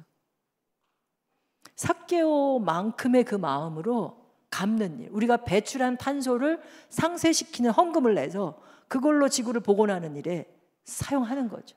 그걸로 지구를 살리는 일을 할 사람을 키우는 일에도 사용하고, 나무를 심는 일에도 헌신하고, 또 기후 난민들이 만들어지는 그 지역을 복원하는 일도 할 수 있어야 된다는 거죠. 이 일들을 하려면 기본적으로 책임이 인정돼야 할 수 있는데요. 우리의 책임, 구체적으로 나는 얼만큼의 책임이 있을까? 나는 1%나 있을까? 여러분들은 몇 프로 책임 있는 것 같으세요? 내가 책임이 얼만큼 있는지를 알아야 그만큼 일하거든요. 전 세계에 배출되는 온실가스의 15%를 전 세계에서 가장 잘 사는 사람 1%가 배출해요. 정말 못됐죠? 1%밖에 안 되는데 전 세계 온실가스의 15%를 배출한다니. 저렇게 탐욕스럽게 살아갈 수 있나? 근데 저 사람들은 스스로 안 놔요. 저 사람들이 스스로 부끄러워서 놓게 만들려면 우리 같은 사람이 움직여야 돼요. 너희들 그렇게 살면 안 된다. 깨우쳐 줘야 되거든요. 실제로 서민들이 이 기금 뭡니까 이거 봉사하는 일이나 이런 거 훨씬 더 잘하거든요. 그리고 우리들이요, 10%의 사람들이 37%를 배출해요. 여러분들 이 11% 안에 속하시나요? 아까 GDP 얘기했는데 요 11% 안에 그런 경제 규모 속에 살아가고 계시지 않을까요? 표정은 나는 그 속에는 안 속한다는, 네, 나는 그거보다는 가난해요 라고 하는 표정인 것 같은데, 우리나라 경제 규모가 10위권이에요. 지금 조금 떨어져서 12위 뭐 이렇거든요. 여기에 속해요. 52%를 배출하는 것에 속하거든요. 그런데 억지로 너 그래 라고 얘기해봐야 이게 스스로가 안 받아들여지잖아요. 그런 사람들을 위해서 그냥 40%라고 치자고요. 근데 40%가 배출하는 41%도 정당하지가 않다는 거예요. 괜찮지가 않아요. 2030년까지 절반 줄여야 된다니까요. 너나 할 것 없이 줄여야 이룰까 말까 해요. 거기에 준하는. 그래서 우리가 책임을 지되 공동의 차별적인 책임을 지기 위한, 우리 책임지는 교회시잖아요. 하나님의 창조 세계, 모든 창조 세계를 위한 공동의 차별적인 책임을 지는, 아이들더러 책임 있게 뭐 너희들 뭐 하지 마 뭐 이렇게 하지 마시고요. 애들은 조금 더 누리게 해주세요. 그리고 좋은 것들을 스스로 아이들이 알게 해주세요. 아이들은 단순해가지고요, 좋잖아요, 그거 지키기 위해서 행동해요. 아이들한테 이 심각한 문제를 많이 얘기해주면 애들은 절망할 수가 있으니까 오히려 좋음을 가르쳐주고 그 좋음 가운데 책임 있는 행동을 하게 하면 좋을 것 같고, 오히려 어른들이 지금의 위기를 조금 더 공감하며 책임 있는 행동을, 구체적인 방식을 정해서 갈 수 있도록 하면 좋을 것 같습니다. 그리고 우리가 도둑질하는 대상 중에요, 첫 번째가 아까 가난한 사람들, 그리고 후손들 거 훔쳤어요. 그리고 자연의 것을 훔치죠. 근데 이 세 대상이 정말로 절박하게 지금 위기에 처해 있는 곳이 재난 지역이에요. 특별히 여러분들이 선교하고 있는 선교지들, 여러분들이 선교하는 나라들 생각해 보세요. 선교 헌금 냈는데 어디로 가는지 모르고 계신 분은 오늘 꼭 살펴보시기 바랍니다. 그 지역이 지금 어떤 상황에 처해 있는지. 전 세계적으로 가장 심각한 가운데 있는 곳이 동아시아, 남아시아, 아프리카. 물론 어디랄 것 없이 다 이 재난은 와요. 그런데 일상적으로 이 문제에 심각하게 노출되어 있는 곳이 조금 전에 얘기한 지역들인데요. 우리가 주의할 것은 가장 약한 자리를 안 보잖아요. 그러면 전체가 무너져요.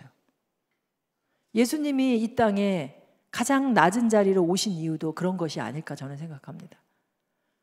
혹시 댐이 무너지는 거 보셨어요? 댐이 무너질 때 뭐 때문에 무너질까요? 매일같이 튼튼한 곳만 바라보고 괜찮다, 얘 때문에 뭐 물을 서로 조절해 가면 머리 쓴다 이렇게 하고 있다가는 금이 가 있는 곳이 방심하고 있다가 댐 전체가 무너져요. 사슬도 끊어지는 게 점점 약해지는 부분, 이곳을 지켜보지 않다가 사슬 전체가 기능을 못하게 돼버려요. 끊어지니까요. 가장 약한 자리를 살펴보는 게 우리의 책임이 아닐까라는 생각이 듭니다. 우리 교회 안에서 가장 약한 곳, 우리 지역사회에서 이 지구 안에서 가장 약한 곳이 어딘가. 이 지도에서 보면 그 약한 곳이 보여요. 새빨간 곳 있죠. 여기가 지구 온도가 올라가면서 재난을 겪고 있는 지역이에요. 근데 이상한 게 그 위에 보면 초록빛이죠. 지구 온도가 올라가면서 경제적으로 이득을 보고 있는 나라네요. 오히려 이득을 봐요. 그런데 이상한 거는 탄소 배출은 어디가 더 많이 해요? 오른쪽 지도가 진한 곳이 탄소 배출을 많이 하는 곳이에요. 여쭙습니다. 하나님의 정의는 어디 있나요? 정의는 책임 있는 사람, 잘못한 사람이 더 벌 받는 거 아니에요? 그냥 보이는 대로 생각하면 그런데요. 하나님의 정의는 여러분들을 통해서 이루어질 거예요. 여러분들이 이곳에 이 재난의 지역에, 기후 재난의 지역에 선교를 제대로 이 기후 문제를 해결하는 걸로 기후 적응 선교라고 얘기하는데요. 그들이 이 문제를 겪지만 우리랑 동일하게, 아니 우리보다 더 심각하게 겪지만 위기감은 약해요. 선교사 220명을 우리 여주봉 목사님이 책임을 지고 있는 한국 세계선교협의회를 통해서 같이 협력해서 설문조사를 했었어요. 근데 선교사들이 기후가 문제다, 내가 있는 지역이 기후가 문제다 답변한 분들이 한 64%밖에 안 돼요. 한국에 있는 기독교인들이 90% 넘는다 그랬잖아요. 근데 심각하긴 그들이 더 심각한데 64%밖에 위기라고 답변 안 했고, 뭔가 하시는 일이 있습니까? 그랬는데 별로 하는 일이 없다고 그랬어요. 먹고 사는 게 급하고 정치적인 문제나 종교적인 문제가 훨씬 더 크다고 생각했기 때문에 그런 답변이 왔을 텐데, 그러니까 우리가 안타까운 마음으로 우리가 더 많이 신경 쓰면서 그 문제를 해결할 수 있도록 협력해 가야 되지 않을까. 선교비를 보내더라도, 선교사를 보내더라도 이 문제에 관심을 갖고 어떻게 대피해야 할지 알려주면서, 그 홍수가 막 들이닥쳤을 때요, 그 현지 사람들이 사찰로 피신한대요. 그러니까 선교센터가 피신처 역할을 해줘야 되는 거예요. 언제든 오게 하고, 또 물이 차올랐을 때 사람들을 대피시키기 위한 배를 가지고 있어야 할지도 모르는 일이죠. 그때그때에, 그리고 재난이 올 때에 그 나라가 기술이 약하니까 예보 시스템이 제대로 안 돼 있을 수 있잖아요. CNN에서는 다 그걸 방송한대요. 그 시스템을 활용할 수 있도록 길도 안내해주고 하는 일들을 여러분들이 연결하는 수 있었으면 좋겠다 싶습니다. 그래서 우리 모두가 이제는 도둑질을 좀 멈추고 주신 것을 다 함께 온전히 누릴 수 있는 삶을 살았으면 좋겠습니다. 이 일들을 위해서 말씀을 다시금 읽는 시간 가졌으면 좋겠고요. 제가 앞서서 3가지 말씀드렸어요. 그 모든 것을 보시니 심히 좋았더라 하셨고, 세상을 사랑하셔서 보내셨는데 보내고 싶지 않으셨겠잖아요. 독생자를 보내고 싶으셨겠습니까? 근데 나만이 아니라, 인간만이 아니라 세상을 사랑하셔서 보내셨다는 거예요. 세상을 사랑하셔서. 그 세상이 코스모스, 온우주 삼라만상입니다. 실제로 원어로 코스모스예요. 우리가 너무 하나님을 작은 하나님으로 만들지 말자고요. 골로새서에 보면 예수님이 만물의 화해자로 오셨다고 그렇게 써 있어요. 왜 인간만을 위한 하나님으로 이렇게 축소를 시키나요? 하나님을 크신 분으로 우리가 이해하고 세상 사람들에게도 크신 하나님을 알리는 사람들이 되었으면 좋겠고요. 이웃을 내 몸처럼 사랑하는 일도 해나갈 수 있었으면 좋겠는데요. 그 일을 위해서 우리가 해나갈 일들, 모든 것의 기준은 1.5도 이웃사랑의 온도입니다. 이거 더 올라가게 해서는 안 된다고 하는데요. 우리나라 송도에서 파리 기후협약 2013년에 2013년인가요? 2015년인가요? 네, 열리고 그 이후에 15년입니다. 2015년에 파리 기후협약을 통해서 그 이전에는 잘 사는 나라들만 교토 의정서를 통해서 의무적으로 배출하는 걸 감축하도록 했었는데, 이후로는 모든 나라들이 감축하도록 했어요. 자발적으로. 강제성이 없어서 좀 아쉽긴 합니다만 우리나라도 그때 190여 개 국가 중에 하나로 감축 목표를 냈어요. 그런데 기후 악당이라는 소리를 들을 만큼 목표치가 낮았고요. 그 이후로 낸 것조차 제대로 이행하는 실질적인 노력도 안 했어요. 뭔가 목표를 정하고 한다면 이 목표를 이루기 위한 시나리오가 있어야 되잖아요. 그리고 이걸 하려면 주인공이 있어야 되잖아요. 여러분들 혹시 대본 써보신 분 있으세요? 드라마 대본이나 뭐 연극 대본이나? 여기 주인공이 있잖아요. 주인공이 뭘 해야 할지 역할이 다 주어져야 되잖아요. 탄소 중립 시나리오를 만들고 여러분들 아세요? 우리 국가가 세운 탄소 중립 시나리오에서 내가 뭘 해야 하는지? 사실은 한 사람 한 사람이 다 주인공으로 역할이 있어야 되는 거거든요. 근데 우리 190여 개 국가 중에 우리나라가 부족한 목표를 제시하고 그거를 국민들에게 제대로 알려서 하지 못하고 있는 걸 우리 교회가 용인시의 시청에다가 관계된 담당 공무원 오시라고 해서 우리한테 설명해라. 우리가 뭘 해야 되느냐. 우리가 돕겠다. 그 목표치를 이루는 일에. 가정에서 교회에서 협력하겠다. 교회 안에 또 실질적으로 기업을 운영하시는 분들도 있으시잖아요. 기업에서도 그 일들을 하겠다. 이런 얘기를 당당하게 하실 수 있겠죠. 한 사람 한 사람의 실천을 토대로 이루어가게 되는데요.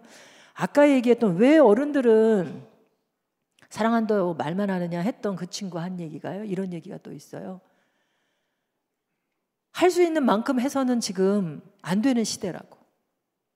여러분들 중에 실천 적당하게 하시는 분들이 있으실 거예요. 텀블러는 좀 들고 다니시죠? 그거는 기본이고 그거 한다고 얘기하면 안 된다는 거예요. 그거조차 안 한다면 부끄러운 건데요. 사실은. 근데 그게 여기 지금 로우 임팩트 아주 효과가 낮다는 거예요. 그렇다고 할 필요가 없다는 게 아니라 이건 기본. 중간 정도의 건조기 안 쓰고 자연 햇빛에 말리고 뭐 이런 거 중간 정도의 효과. 1년에 1톤 정도의 온실가스도 줄이는 효과가 없다 이거거든요. 우리나라가 배출량이 많아갖고 1년에 한 13톤 정도의 온실가스를 배출해요. 이걸 1톤 정도 줄이려면 가장 효과가 큰 게 채식하는 거. 메탄이 힘이 세다고 그랬잖아요. 근데 고기를 안 먹어야 되는데 고기 안 먹는다는 얘기를 하면 좀 왠지 그저 우울해지는 분들이 있으시잖아요. 즐겁게 하자고요. 완전히 그냥 드시지 말란 얘기가 아니고요. 먹되 국내산으로 드세요. 조금 비싸겠죠. 근데 이유를 알 수가 없어요. 호주산 소고기랑 국내산 소고기랑 어느 게 더 배출량이 많아요? 호주산이 많죠. 6배는 더 많대요. 소고기랑 돼지고기랑 어느 게 더 배출량이 많아요? 소고기가 2배는 많대요. 닭고기가 더 적어요. 고기를 먹더라도 내가 어떻게 먹을 거냐, 얼만큼 먹을 거냐, 어디서 키운 걸 먹을 거냐 이게 달라지거든요. 그저 싼 거 먹으면 나의 몸도 병들고 음식 살 때 싼 거, 양 많이 주는 거, 때깔 좋은 거 이런 거 고르시죠.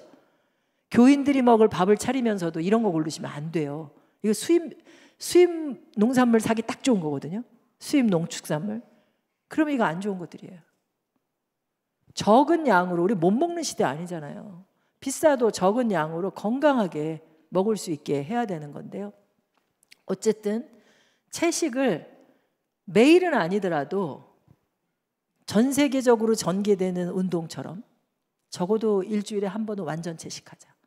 Meat Free Monday 운동이 있어요. 월요일은 고기 안 먹는 날. 그런데 저는 거기서 더 나가서 교인 중에 월화수목금토 주일 하루씩 완전 채식하는 7인 1조의 팀을 만들라고 말씀드리고 싶어요. 그러면 7명이 한 사람이 완전 채식을 하는 거잖아요. 그죠? 완전 채식하면 1200평의 열대림이 지켜진대. 우리의 숨통이 트인다는 거예요. 즐겁게 7명이. 운동은 이렇게 하는 거예요. 재밌게. 그러다가 야 이거 할만하다 하면 이틀씩 하자. 너 다른 사람 7명 또 다시 모아봐. 이렇게 하는 거죠. 그 어느 교회인데요. 어느 교회 목사님이 환경주일에 그 교회 목사님 사모님이 말씀은 별로 안 하면서 교회 주방을 식당을 라운드 걸 아세요? 젊은 사람은 모르실까요? 권투할 때 이렇게 휴식 시간에 이렇게 뭐 돌면서 지금 휴식 시간이라고 하는 거 있잖아요. 음식 남기지 말라고 이렇게 하면서 걸었대요. 네, 잔소리를 그냥 이거 피켓으로 한 거예요. 근데 그러다가 어느 날 목사님이 오늘만 잔반을 남기지 맙시다 그러셨어요. 오늘만. 했을까요? 안 했을까요? 교인들이 남겼을까요? 안 남겼을까요? 오늘만이라는데 안 남겼대요. 기쁨으로 그 다음 주일에 목사님이 얘기하셨대요. 뭐라고요? 한 번은 했는데 두 번은 못 하겠네요. 오늘도 한번 해보자고요. 그러니까 우리가 너무 기분 나쁘게 이거 하지 말고요. 짜증나게 하지 말고요. 이런 것도 부드럽게 뭔가 할 수 있도록 지혜롭게 사람들을 전도하자고요. 네. 내가 하는 일도 즐겁게. 막 두려워서 막 시간에 쫓기며 책임 이 어깨에 무거운 짐을 지고 이게 아니고요. 그 무거운 짐 주님 지고 계시니 우리는 가볍게 그 일들을 해나가는 건데요. 이 어려운 과제가 이 뒷부분에 있어요. 하이 임팩트로 하는 전기차 해야 되고요. 근데 더 효과가 큰 건 전기차보다 차 안 타고 다니는 게 안 끌고 다니는 게 효과 더 커요. 그리고 재생에너지 생산하고 우리 교회 없죠. 네, 재생에너지 이거 하나님이 거저 주시는 빛인데 생산해야죠. 계획에 있는 걸로 알고 있는데요. 근데 이제 문제는 맨 오른쪽이에요.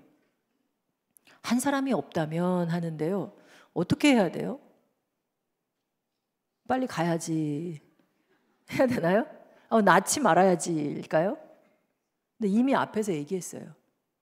필요만큼. 사람들이 하나님이 주신 생명은 천하보다 귀해요. 그 생명을 우리가 정할 수 없어요. 그런데 그 생명이 탐욕스럽게 살아가도록 해서는 안 돼요. 교회 교육이라고 하는 건 하나님이 필요만큼으로 하나님의 은혜를 세상 사람들과 어울려서 조화롭게 살아가도록 하는 가르침을 학교에서 가르치는 거랑 동일하게 경쟁하며 더 많은 걸 누리게 더 빨리 하게 하는 게 아니라 서로 공존하게 하는 그런 교육을 해야 되는 거겠죠. 그 교육의 기본은 예수님이 가르쳐 주신 지혜에 있어요. 여러분 우리 교회 주변에 제가 아까 질문했나요? 어떤 나무가 있어요? 어떤 들꽃이 있어요? 어떤 새가 있어요? 대답하실 수 있나요? 이름을 부를 수 있는 교인들 됐으면 좋겠어요. 교회에 오셔서 지금 접시꽃이 잘 피어 있는 때인데요. 잘 있었니? 네가 활짝 나를 보고 웃어주니 나도 기쁘구나. 그리고 하늘나는 여기 뭐가 있을까요? 집 근처에는 직박구리들이 많은데 때로는 아침에 시끄럽게 얘가 노래를 해가지고 깨잖아요. 그죠? 그냥 바닥에 있는 비둘기만 보고 귀찮아하지 마시고 하늘나는 새들을 보며 그들이 나에게 함께 자유롭자고 청하는 이야기에 응답해 보셔도 참 좋을 것 같아요. 그 자유가 무슨 자유냐? 탐욕으로부터의 자유로움이거든요. 탐욕으로부터 자유로워야 날 수 있어요. 움켜쥐고 있으면 못 날라요. 새들은 내일 건 내일 걱정해요. 환경운동이 별게 아니에요. 가볍게 사는 거예요. 다른 이들과 나누면서 가볍게 사는 건데 이게 우리가 함께 읽은 말씀 생명을 택하는 거예요. 생명을 택한다고 하는 게 이것저것 내 소유로 만드는 게 아니고요. 다 그 하나하나의 존재가 하나님의 소유라고 하는 걸 인정해주고 그들이 받은 복을 그들의 것으로 누리게 해주는 것. 사실 성경의 태초에 보면요. 창세기에 생육하고 번성하라는 복을 받았잖아요. 모두 다. 인간만이 받은 복이 아니에요. 인간보다 그들이 먼저 받았어요. 하늘나는 새들, 바다의 물고기들 생육하고 번성하라는 복을 먼저 주셨어요. 근데 우리는 아까 숲속에 바다에 그 생명들이 지금 사라져가고 있다는 말씀 드린 것처럼 그들의 복을 나도 못 누리고 그들의 복도 못 누리게 하고 있다는 거예요. 이제라도 회개하고 생명을 선택하는 그래야 우리가 살아요. 살려거든 생명을 선택하라. 근데 나 혼자 사는 게 아니고 말씀에 이렇게 써 있어요. 너와 내 자손이 살려거든 생명을 택하라. 복과 저주, 생명과 죽음을 내 앞에 둔다. 생명을 택하라 라고 하는 말씀을 주시거든요. 근데 생명을 택한다는 게 뭐예요? 머리로는 생명을 택한다 생각했는데 구체적으로 내가 밥을 먹어요. 지금 막 먹으려고 해요. 뭘 먹는 게 생명을 택하는 거예요? 일상을 분별한다는 게 그거거든요. 내가 옷을 입어요. 뭘 입어야 생명을 택하는 거예요? 나 옷장에 많은데 또 사요? 저 옷이 누가 입고 있는데 저 옷이 마음에 드네? 저거 사요? 아니면 저거 달라고 얘기해요? 그러니까 어떻게 하는 게 생명을 선택하는 건지. 아이가 태어나서 막 자라는데 금방 자라잖아요. 이거를 어떻게 키워야, 교회 안에서는 특히 공유하는 거 쉽게 할 수 있을 텐데 어떻게 키우는 게 생명을 선택하는 돌봄인지, 아이 양육인지 이런 것도 생각해 볼 필요가 있거든요. 근데 이거를 한번 생각하도록 한 기간이 있었는데 코로나 기간이요. 생각할 겨를 없이 너무 바삐 사니까 코로나가 좀 멈춰봐 그랬어요. 우리더러 3년을 멈췄어요 우리가. 근데 지금요 마스크 다 벗고요. 그래 3년 동안 뭘 내려놓고 오셨어요? 포기한 거 있으세요? 그대로 다 움켜쥐고 뛰고 있지 않으세요?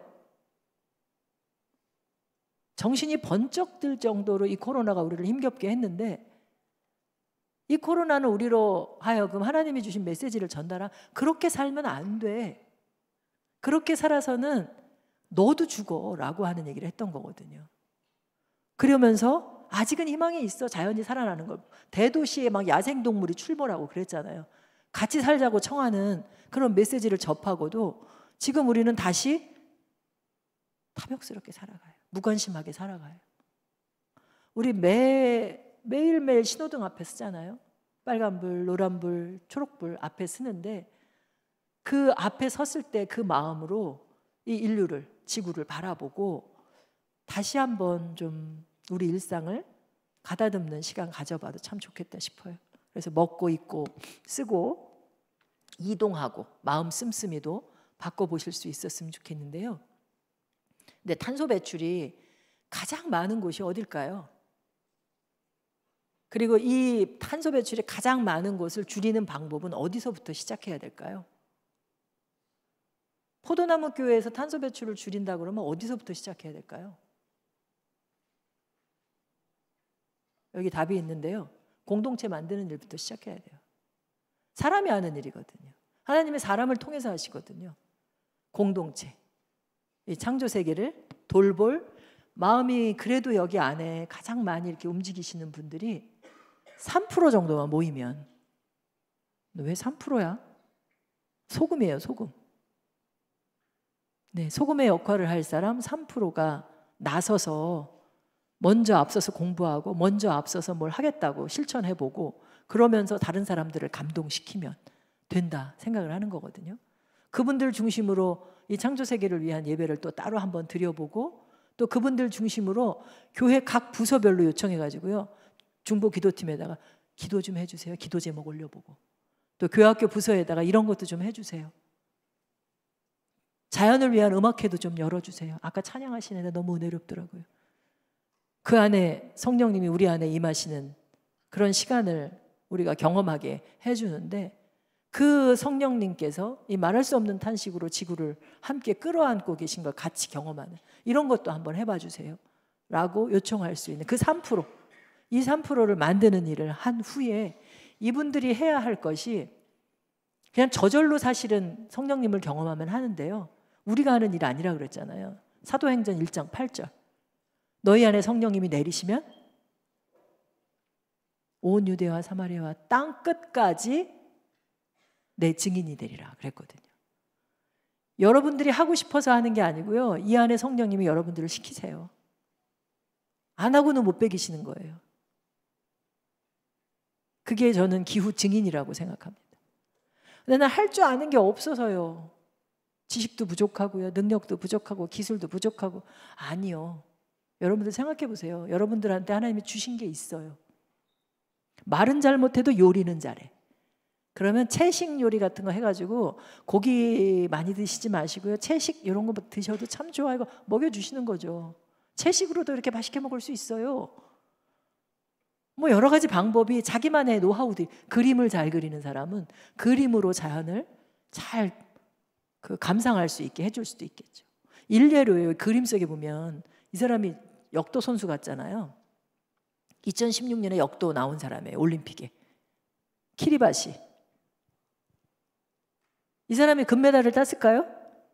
여기에 사진이 나온 거 보니까 동메달도 못 땄어요. 예선 탈락. 근데 저렇게 웃으면서 춤춰요. 왜요? 이 사람이 자기네 나라에서 목소리를 높인다고 해서 누가 들어줬을까요?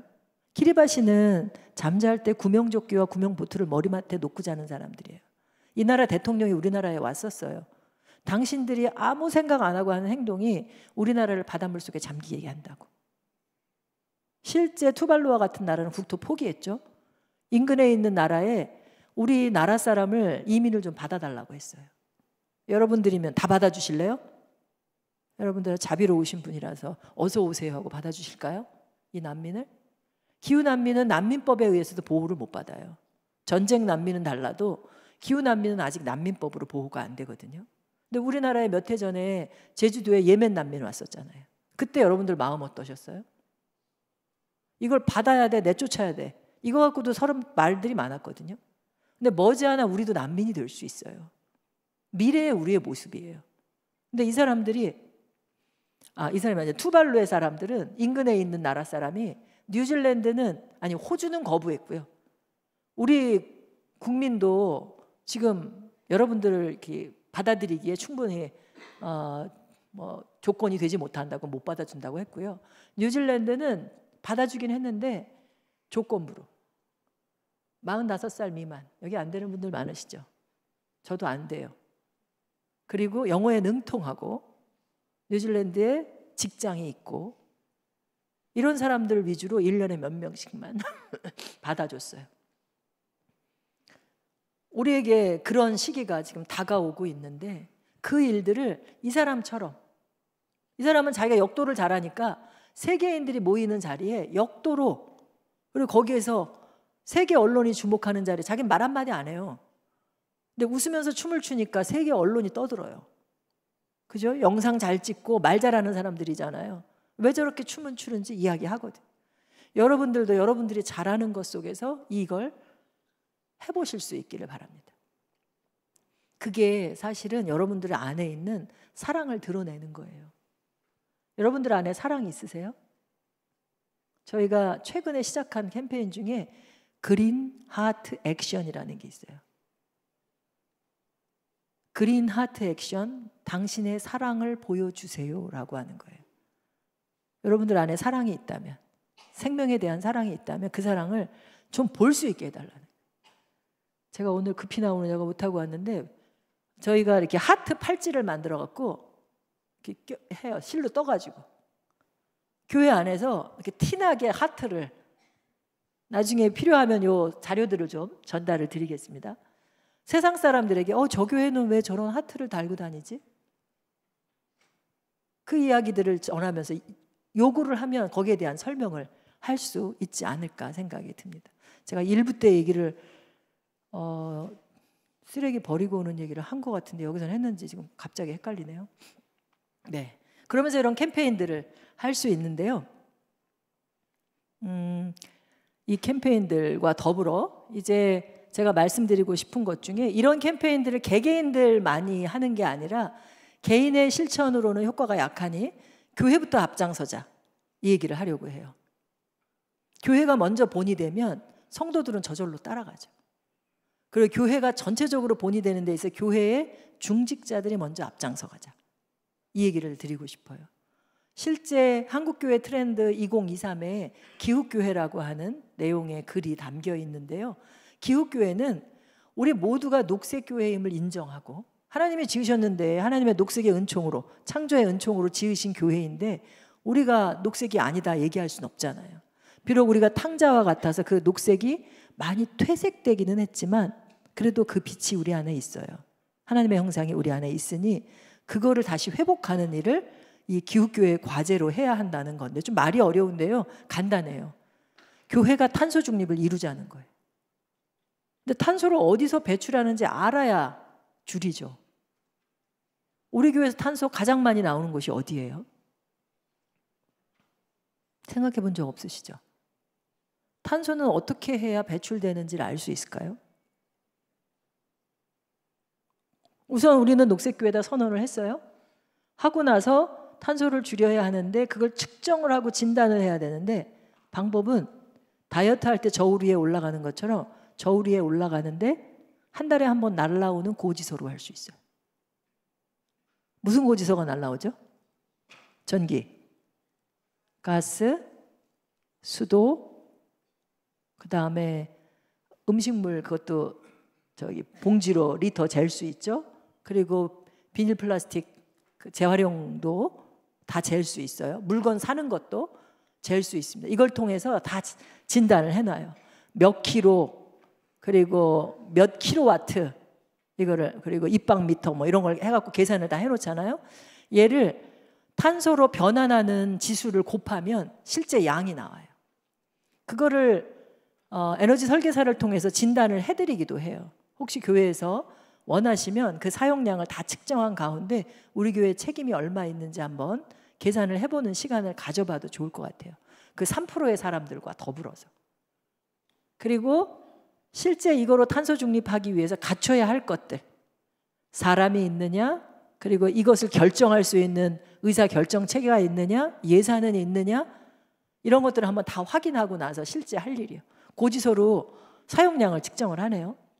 이 교회는 그 건물 동이 2개가 있어서 하나는 그 일반 전기를 쓰고요, 하나는 심야 전기를 쓰더라고요. 그래서 위에 노란색은 그 2가지를 합친 거고, 파란색은 일반 전기, 맨 아래 빨간색은 심야 전기고, 가운데 초록색은요, 그 일반 전기 중에 가장 적게 쓴 달 몇 월이요? 5월이죠. 5월 달에 제일 적게 썼어요. 왜 5월에 가장 적게 썼을까요? 그때 뭘 안 한 거예요? 5월 이후로는 뭘 한 거예요? 왜 위로 올라갔어요? 냉방했죠. 그러면 5월 전에는 뭘 했길래 저게 올라갔어요? 난방했죠. 그러니까 냉난방으로 쓰는 양은 지금 정확히 보여요. 그러면 5월만큼으로 그 밑에는 뭘 쓴 거예요? 우리가 알아야, 먹는 거에 출처를 알아야 하는 것처럼 전기도 이게 우리가 어디서 어떻게 쓴 건지를 알아야, 얼만큼 쓴 건지를 알아야 자동이체 걸어놓고 어차피 돈으로 빠져나가면 되지 뭐. 이러면 안 된다고요. 내가 뭘 했길래 갑자기 이렇게 사용량이 늘었어? 이것도 봐야 되거든요. 그게 거룩한 헌금으로 내는 건데 내 돈 나가는 거 아니니까 그러고서는 무시해서는 안 된다는 거거든요. 그러니까 5월 밑으로는 뭐예요? 지금 쓰는 걸로 생각하시면 돼요. 지금 냉방이 있기는 하지만 냉방을 안 할 때도 쓰는 거. 마이크, 조명, 여기 전자제품들. 교회에서 가장 많은 전기를 쓰는 게 뭘까요? 모르지 뭐 이렇게 하겠죠. 나중에 조사하세요. 전자제품별로 소비 전력이 써 있어요. 시간당 몇 킬로와트가 소비됩니다. 그게 꽂아놓는 시간이 뭐 10시간이면 10시간만 해놓을 수도 있고 24시간이면 뭐 그게 계속 쓰는 거죠. 근데 대부분 어떻게 돼 있어요? 계속 꽂아 있죠. 특별히 정수기 같은 경우요. 물 마시는 시간은 얼마 안 되는데 그것도 월요일부터 주일까지 계속 있지도 않아요. 다 켜놔요. 그것도 그냥 켜놓는 게 아니라 온수기로. 온수기가 있다는 건 열을 데피는 거예요. 더 소비 전력이 많아요. 껐다 켜도 되는데 안 한다는 거거든요. 사람들이 이거 귀찮아서 못하면 타이머 설치하면 돼요. 무슨 요일날 켜졌다가 무슨 요일날 꺼져라 도 되고요. 몇 시에 켜져서 몇 시에 꺼져라 이런 것도 돼요. 기술이 아주 좋아졌는데 그런 거 신경을 안 써요. 어떤 교회는요 전기 없는 예배도 드려요. 한번 해보실 수 있을 것 같은데. 제 소리가 들리시나요? 아주 작게 경청하면 들릴 수 있거든요. 그 교회는요 큰 교회, 여기보다 더 컸을 것 같아. 근데 환경선교사 과정, 교육과정을 끝내고 어느 해에 한 번 하더니 그 다음에는 분기별로 하네요. 근데 몇 주 전부터 광고해요. 빔 안 쓰니까요 성경책 가져오라고. 갖고 와서 자기 성경책 보면서 하자고. 주보도 이제 어르신들은 주보가 익숙한데 최소한으로만 찍고 없이 지내는 교회들도 있더라고요. 또 찬양대가 찬양할 때에 다 다 계속 인쇄하잖아요. 그런데 패드 집에 놀고 있는 거 갖고 와서 거기에 넣어놓고 넘겨가면서 하는 교회들도 있어요. 그리고 집에서 전기가 가장 많이 소비되는 게 뭐예요? 집에서 가장 많이 전기가 소모되는 거. 절약 안 해보셨군요. 전기 압력밥솥이 제일 강력해요. 뭐 냉장고도 있고 TV도 있고 이제 컴퓨터가 좋은 기능이 있는 거면 그것도 많이 소비되는데요. 교회에 뭐가 가장 많이 소비되는지를 살펴서 그걸 어떻게 지혜롭게 하나님의 지혜로 사용하느냐, 얼마만큼 줄일 수 있느냐, 이거를 살펴볼 필요가 있습니다. 사실 전기, 가스, 그리고 차량, 유류 사용량, 그리고 수도 사용량, 쓰레기 배출량 다 하면 그 가운데 어디서 배출되는 게 가장 많냐, 이게 비율을 계산할 수가 있어요.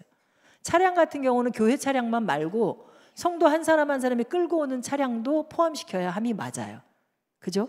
교회라는 게 이 건물 안만 교회는 아니잖아요.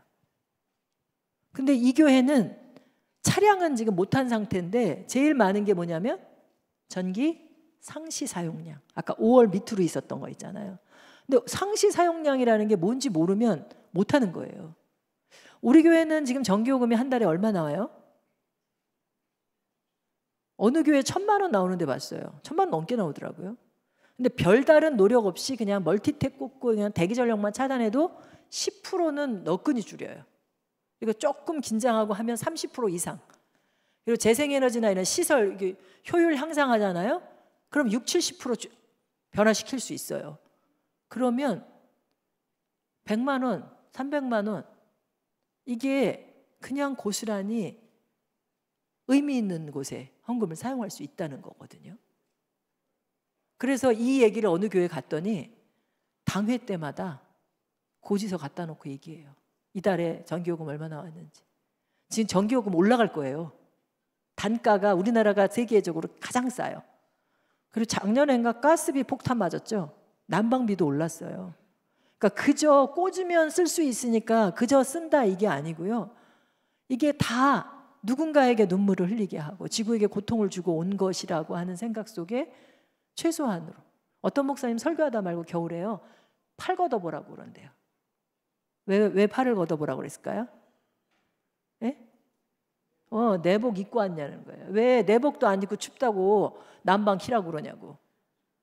예, 내복 입으라고. 내복 정말 못 입는 사람이 있던데 이게 훈련하면 되거든요. 그 마음을, 지구를 사랑하는 마음이 그 정도는 이겨낼 수 있지 않을까 싶은 생각도 드는데요.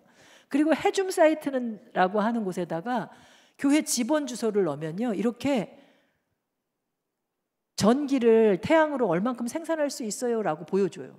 기술이 대단하죠. 위성으로 해가지고 측정하는 건데 이 교회는 1시간에 80kg를 생산할 수 있대요. 우리 포도나무 교회 주소를 넣지를 않고 딴 교회인데, 그리고 하루에 생산할 수 있는 시간이 이 교회는 3.1시간, 3.2시간 나와 있네요. 근데 되게 많으면 3.5시간까지 전기를 생산할 수 있다고 그래요. 그러면 3시간이라고만 해도 240kW시잖아요. 240kW시면 한 가정이 사용하는 전기량이에요. 요즘에 냉장고도 2대, 3대 막 이렇게 써가지고 그거 갖고 못 살지만요. 그죠? 여러분들 몇 킬로 쓰시는지 아세요, 집에? 이거 다 몰라요. 돈으로는 아세요? 얼만큼 내고 있는지? 돈이 많으세요? 자동이체 걸고 끝이에요. 이게 다 풀어놓으세요.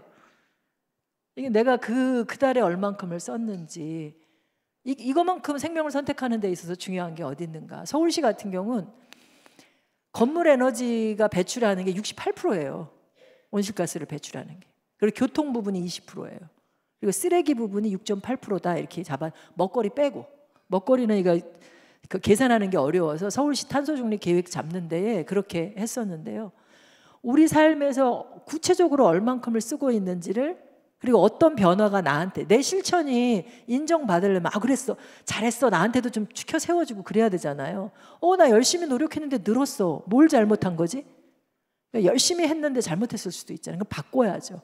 그러기 위한 실천을 해야 되는데, 일단은 교회 가전제품부터, 집 가전제품부터 좀 줄여보세요. 냉장고가 왜 3대까지 필요한지 잘 모르겠어요. 저도 2대로 돼버리고 나니까 하나를 지금 꺼버리려고 하는데요. 예전에는 1대 갖고 살았는데, 그죠? 요즘에 다 바깥에서 신혼부부들 맞벌이하고 사는데 왜 혼수품으로 냉장고와 김치 냉장고가 2개여야 하는지 참 안타까워요. 그래서 전기요금이 뭐 8만 원, 10만 원 이렇게 나오는 집들이 있거든요. 어디까지 내려가는 게 내 필요만큼만 누리는 건지, 그걸 교회에서 한번 실험해 보세요. 이 목장이라고 하나요? 구역 모임이라고 하나요? 그 모임에서 한 달에 한 번 정도 나 전기요금 얼마 나왔는지를 한번 같이 서로 비교해 보세요. 그리고 전년 대비, 월 대비 아니고요. 왜냐하면 더워지면 더 많이 쓰니까. 전년 대비 모든 고지서에는 그게 나와요. 전월 대비 얼만큼 줄였는지를 서로 확인하세요. 그렇다고 못 줄였다고 면박 주지 마시고요. 그 사람은 또 이유가 있을 거예요. 제가 절전서 운동을 교회랑 한 적이 있어요. 그리고 한 30%, 50% 줄이면 인센티브 뭐 선물도 주고 막 그랬거든요. 근데 그 교회 목사님이 마음만 좋아가지고 분명히 전월 대비가 아니고 전년 대비라고 얘기했는데 교인들한테 광고할 때 전달 대비 50% 이상 줄이면 상품권 준다고, 교회에서 따로 주신다고 막 이러시더라고요. 전월 대비는 아닙니다. 근데 그때 어느 집은 50%를 실제 줄였더라고요. 근데 제가 이유를 보니까요, 이유가 다 있어요. 출가를 시켰더라고요. 그러니까 잘 봐야 돼요. 이거 비교하면서 너는 왜 못 줄여 이게 아니고 이유를 들어야죠, 서로가. 어떤 사람은 노모가 병원에 계시다가 집으로 오셨어요. 늘어날 수밖에 없어요. 그런 이유를 듣지 않고 그냥 표면에 나타나는 것만 보고 너 왜 늘렸어? 라고 하는 건 이거는 있을 수 없죠. 그래서 조금 더 구체적으로 이야기를 나누면서 하되, 여기 보면 방법을 찾는 길이 여러 가지로 나오는데요. 제가 답을 다 못 드려요. 전기 상시 사용량 머릿속으로 제가 얘기하는 동안 생각해 보세요. 어떻게 줄이냐? 여기 LED 전구로 바꿔, 아니면 등 몇 개 뽑아, 아니면 여기 밑에서만 예배하고 위에는 꺼. 그죠? 그리고 우리 나갈 때 에어컨을 한 20분 전에는 미리 꺼. 그죠? 아니면 적정 온도 유지하면서 좀 땀 좀 흘리면서 예배해. 어디까지가 가능한 건지 모르지만 이 전기 상시 사용량을 줄이는, 정수기 코드 뽑아. 그죠? 그리고 또 뭐가 있을까요? 여러분들만 또 보이는 게 있을 수 있을 거예요. 저 등이요? 이 보면 그렇거든요. 어떤 사람은 저게 미학적으로 있어야 예배가 잘 돼, 뭐 이런 사람도 있을 수도 있어요. 그러니까 어떤 한 사람이 이건 이래야 돼 라고 강조하지 마시고요. 한번 대화를 하는 가운데 누군가에겐 저게 은혜가 될 수도 있으니 서로 대화하는 가운데 길을 찾아보는, 전기 상시 사용량을 줄이는 일을 해보면 좋겠고요. 기본적으로는 대기전력 차단하는 거 해보시면 좋을 거고, 그리고 생산하는 거. 교회가 전력 피크를 넘어가지고 벌금 내는 적 있어요. 우리 교회는 안 그러나요? 변압기로 계약 전력 맺은 게 있어요. 몇 킬로 계약했는지 모르겠는데요. 교회가 전기를 가장 많은 시간대가 몇 시부터 몇 시? 딱 요 시간이에요. 요 시간에 계약 전력을 탁 어기잖아요? 그럼 벌금 내야 돼요. 한전에서 15분 단위로 요거를 측정해요. 그래서 이게 넘어가면 벌금을 내게 돼 있어요. 요금 폭탄을 맞게 돼 있어요. 그래서 어느 교회는 시간대별로 부서별로 키는 시간을 조절하는 교회도 있기는 한데요. 이 변압기를 승합하는 게 훨씬 더 돈이 많이 들어갔고 그러지 않는데, 근데 요번에 거기서부터 자유로워진 게 태양광을 설치했어요. 태양광이 햇빛이 좋아서 전기를 생산하는 시간이 바로 요때거든요. 햇빛이 올 때잖아요. 그럼 문제가 해결돼요. 그렇다고 태양광이 있으니까 전기를 마음대로 써요? 아니죠. 실제로 저기 전라도 쪽에 신효촌 마을이 집들을 집단으로 이주하면서 모든 집의 옥상에 3kg 태양광을 설치했어요. 처음에 뉴스에 막 나왔는데요. 와, 이거 신비한 물건이다. 전기요금이 공짜다. 막 이랬어요. 그런데 1, 2년 지나고 나니까 얘도 소용이 없더라 라는 소리가 나왔어요. 왜 그랬냐면요, 거기 어르신들이 많이 사는데 자식들이 효도한다고 옥장판에 대형 냉장고에 TV에 이런 거 선물하잖아요. 소비량이 늘어나는 거예요.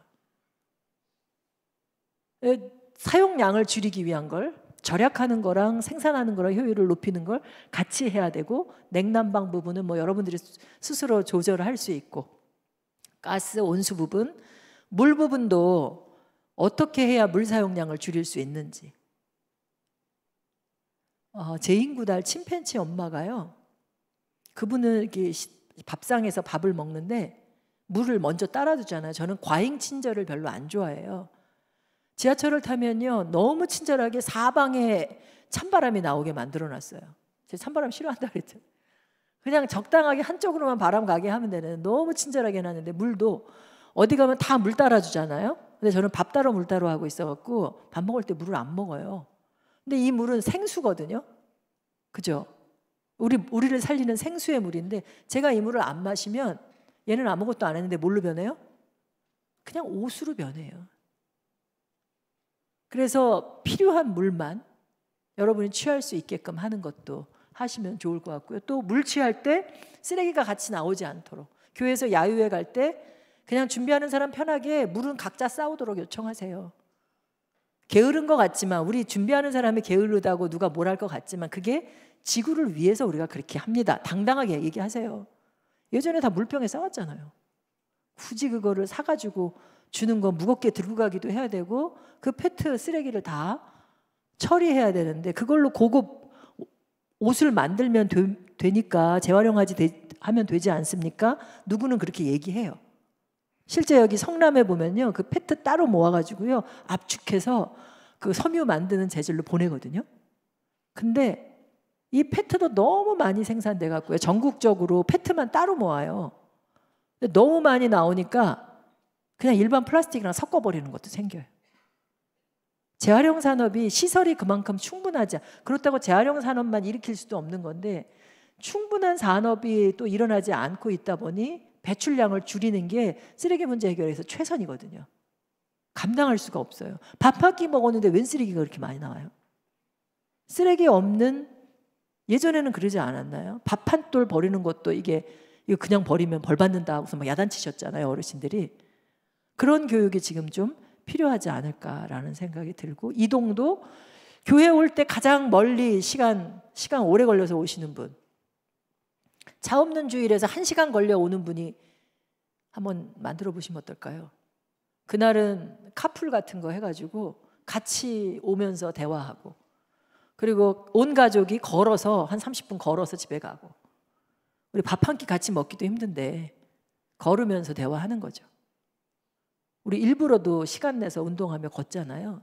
근데 산책하며 온갖 생명들과 대화하며 그래 볼 수 있는 시간도 가져도 좋을 것 같고요. 그리고 물건 구입할 때, 제가 조금 전에 얘기했는지 모르지만 유통마트에 가서 포장지 다 벗기고 오라는 얘기 했나요? 일부 때 했나 봐요. 우리 교회에는 쓰레기가 들어오지 않도록, 이 성스러운 성전에 어떻게 쓰레기가 들어와요? 근데 나는 쓰레기를 안 갖고 왔다 얘기할지 모르지만, 영적인 안목으로 보면 미래의 쓰레기를 갖고 들어와요, 여러분들이. 물품을 구매했는데 그게 다 포장재로 쌓여 있어요. 그죠? 이중으로 쌓여 있기도 하고. 그게 쓰레기로 보이면 다 벗겨놓고 와야 돼요, 마트에다가. 어떻게 교회에 그 쓰레기를 갖고 오고 내놓으면 그거 처리하느냐고 세상 사람들이 보기에 저 교회가 쓰레기가 많이 나온다 그럴 거 아니에요. 한 15년 전쯤인가 20년 전쯤인가 어느 교회가요, 저 서울에 좀 잘 사는 동네인데요, 저한테 문의를 했어요. 우리 교회가 가장 많은 그 재활용 쓰레기, 일회용 쓰레기 내놓는 곳으로 지자체한테 지적을 받았는데, 이거 어떻게 했으면 좋겠냐고. 어떻게 하긴 어떻게 해요? 안 만들어내야죠. 근데 원인을 찾아보니까 음식을 시켜 먹는 거예요. 주방에서 뭘 못하다 보니까. 그러니까 다 그게 포장된 용기에 오니까 그게 쓰레기로 되는데, 방법을 잘 못 찾아서 제가 처음에 그냥 교육으로 사람들을 의식화하는 거 중요하다고만 말씀을 드렸는데, 몇 년 후에 후배가 거기서 목회를 하는데 물어봤어요. 어떻게 하냐.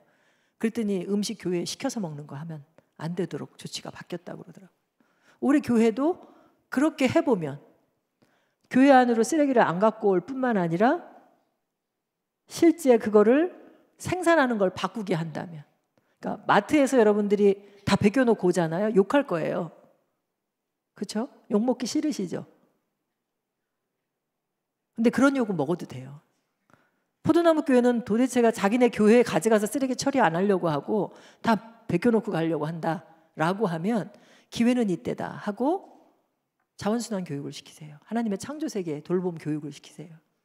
내가 말주변이 없어서 여기에 대해서 설명을 잘 못하겠다 한다면 교회에 우리 목사님들한테 환경 전도지 하나 만들어 달라고 그러세요.